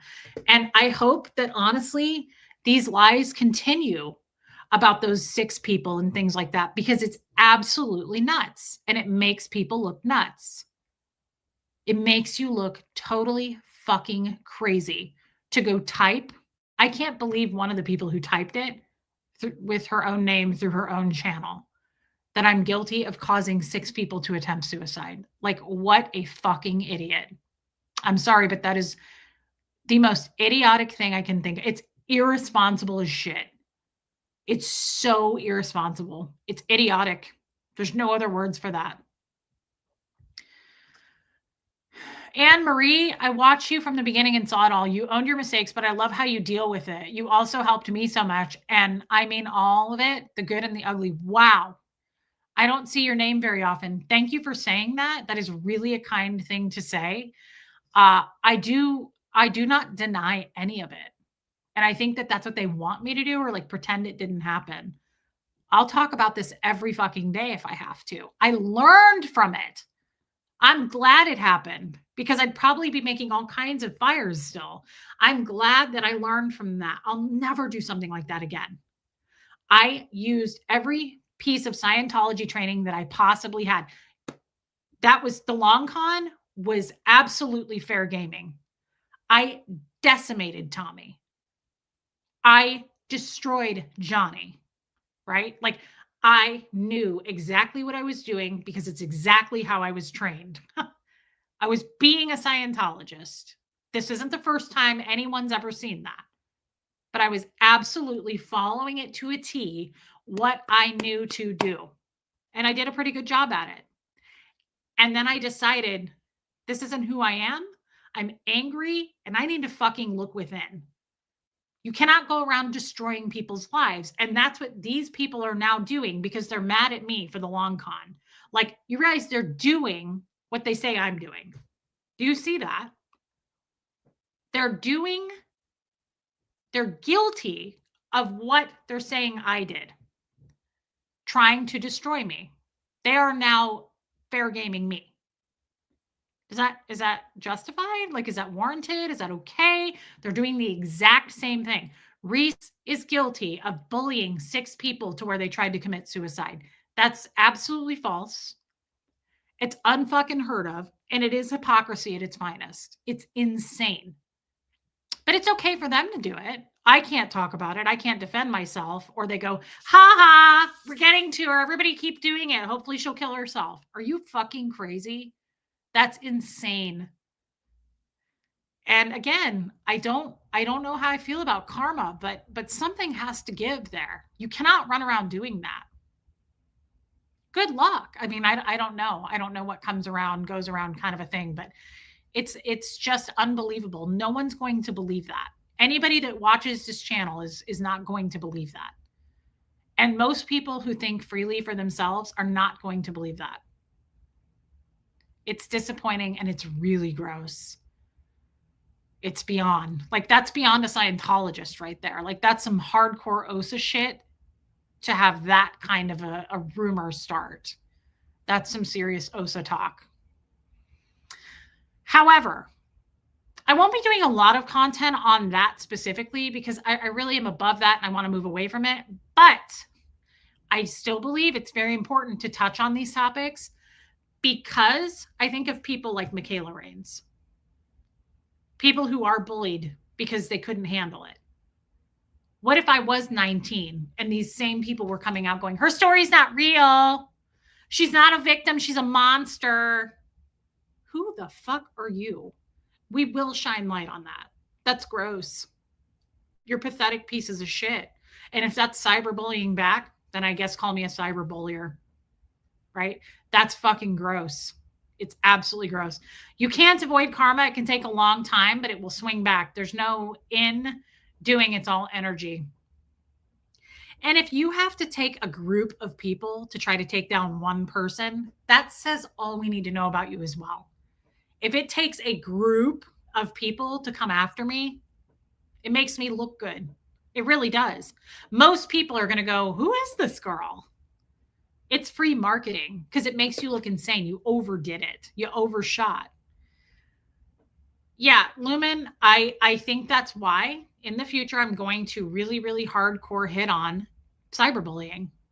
People do kill themselves. People who are not well enough, strong enough, healed enough will believe this bullshit about themselves that other people say and just decide to end it all. They picked the wrong person for that because I don't even have thoughts like that. But it's still fucked up and it's important to shine the light on that kind of a topic. It's wrong. It's wrong that you think it's okay because you're mad about the long con to get up with your 6 friends and go, let's make up the most crazy shit we can think of. What are you doing? You're guilty of what you're saying I'm doing. You're fighting hate with hate? Okay, it doesn't make a lot of sense to me. Guys, thank you for being here tonight. I know that a lot of you are going over to watch what Tommy's talking about with Rob Reiner. Sorry I made this go too long, but I'm glad that we talked about it. Again, I'm thankful for the interview. I thought she was great. It's nothing against her. Like, I think that's a great channel. I'm subscribed to that channel. I think it's fantastic. And I have full respect on how other content creators want to run their channels. That's not what this is about. But I am going to protect myself and my peace, right? I would like you to put up the charity. I have it pulled up here. Helena, shortcreekdreamcenter.org.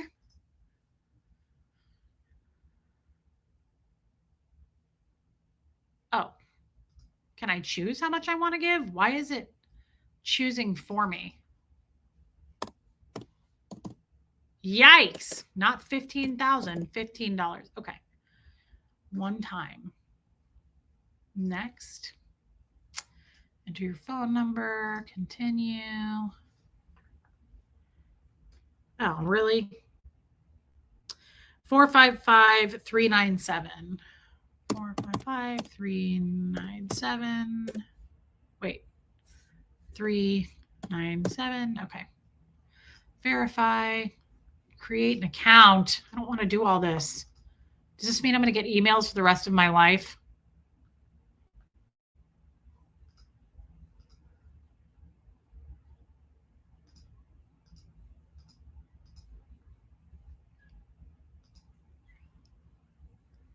Okay, card number. Populate, please. Thank you. Postal code.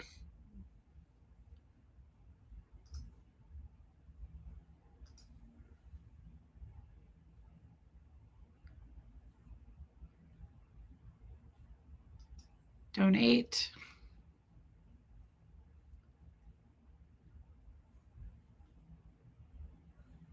Okay. Yeah, Helena, if you don't mind posting that up. Oh, okay.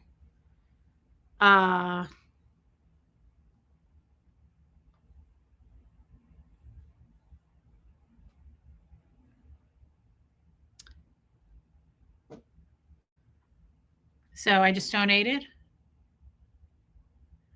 $15. And if you want to, I think that's great. If you don't, that's okay too, because you don't have to donate with money. I mean, I think just giving them attention and promoting them, anything helps, guys. And so next time we're also they and oh, speaking of this particular one, I gave $15. They also have an Amazon wish list. Hey, Corvette. Oh, here we go. I'm on their website. 100% goes to helping. Their overhead is covered by the big foundations. That's really good. Well, that's wonderful, Corvette 78. Thank you. I just gave money, but they also have an Amazon wish list, which I think is great. So you could go there and fulfill things on their wish list. I also would like to do that with like certain animal shelters. If you can't give money, I'm going to give stuff on the wish list. Oh, for sure. Yes, I will, Armine. Knowing Reese and knowing the internet, I'd say it's highly unlikely that someone isn't getting paid to do right all that. 100% people are getting paid. It's called an op, and 100%. I read this the other day, and I read it to you guys. It is a smear campaign. That's the same thing as an op. It's a smear campaign. So what you do is you get as many people as possible. Well, they don't have a lot, so they have to create fake sock accounts. So they get it to make it look like it's hundreds of people when it's like a pack of coyotes. It sounds like thousands. It's really like 9. So they get a ton of people, right, under fake sock accounts, and they go over and do this. Most likely, the majority of that is OSA, because it is fair gaming. LRH wrote all about it. This is the definition of fair gaming. I'm very familiar with fair gaming, right? I've done it myself. So I'm well aware of that. But so what you do is you drop and plant seeds of doubt and concern. That's how it starts. Like, I don't know about this, Reese. I don't know. I heard that she did this. I don't know. And then it gets worse. And they go, oh my God, she got people to try to kill themselves. Oh my God, she's a documented child abuser. So then they start small, and then they make it bigger, and they get louder and they get louder, right? That's all you're seeing. It doesn't scare me. It's not going to make me lose my entire channel. Like, they'll chip away at people. They'll get people to leave me little by little, but I'll never lose everybody. Emily Wood, I'm saying that you should not be in a relationship with someone, but you should not tell anyone that you are a psychopath or demon. What an interesting thing to say. Susan Paris, thank you for donating, babe. I love you. Yeah. Martin, I have no doubt that people are being paid. I have no doubt that it's some kind of a fair gaming operation. It's not anything new in the times. It's been going on forever. So we will persevere. We'll be just fine. I'm not worried about it at all. I have much bigger plans than YouTube.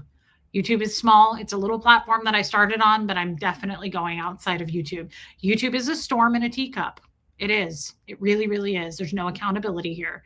So thank you, Emily Wood. Thank you for donating. It's just like Huxley would say, it's not that deep. It really isn't. It really isn't that deep, guys. I'm not worried about it.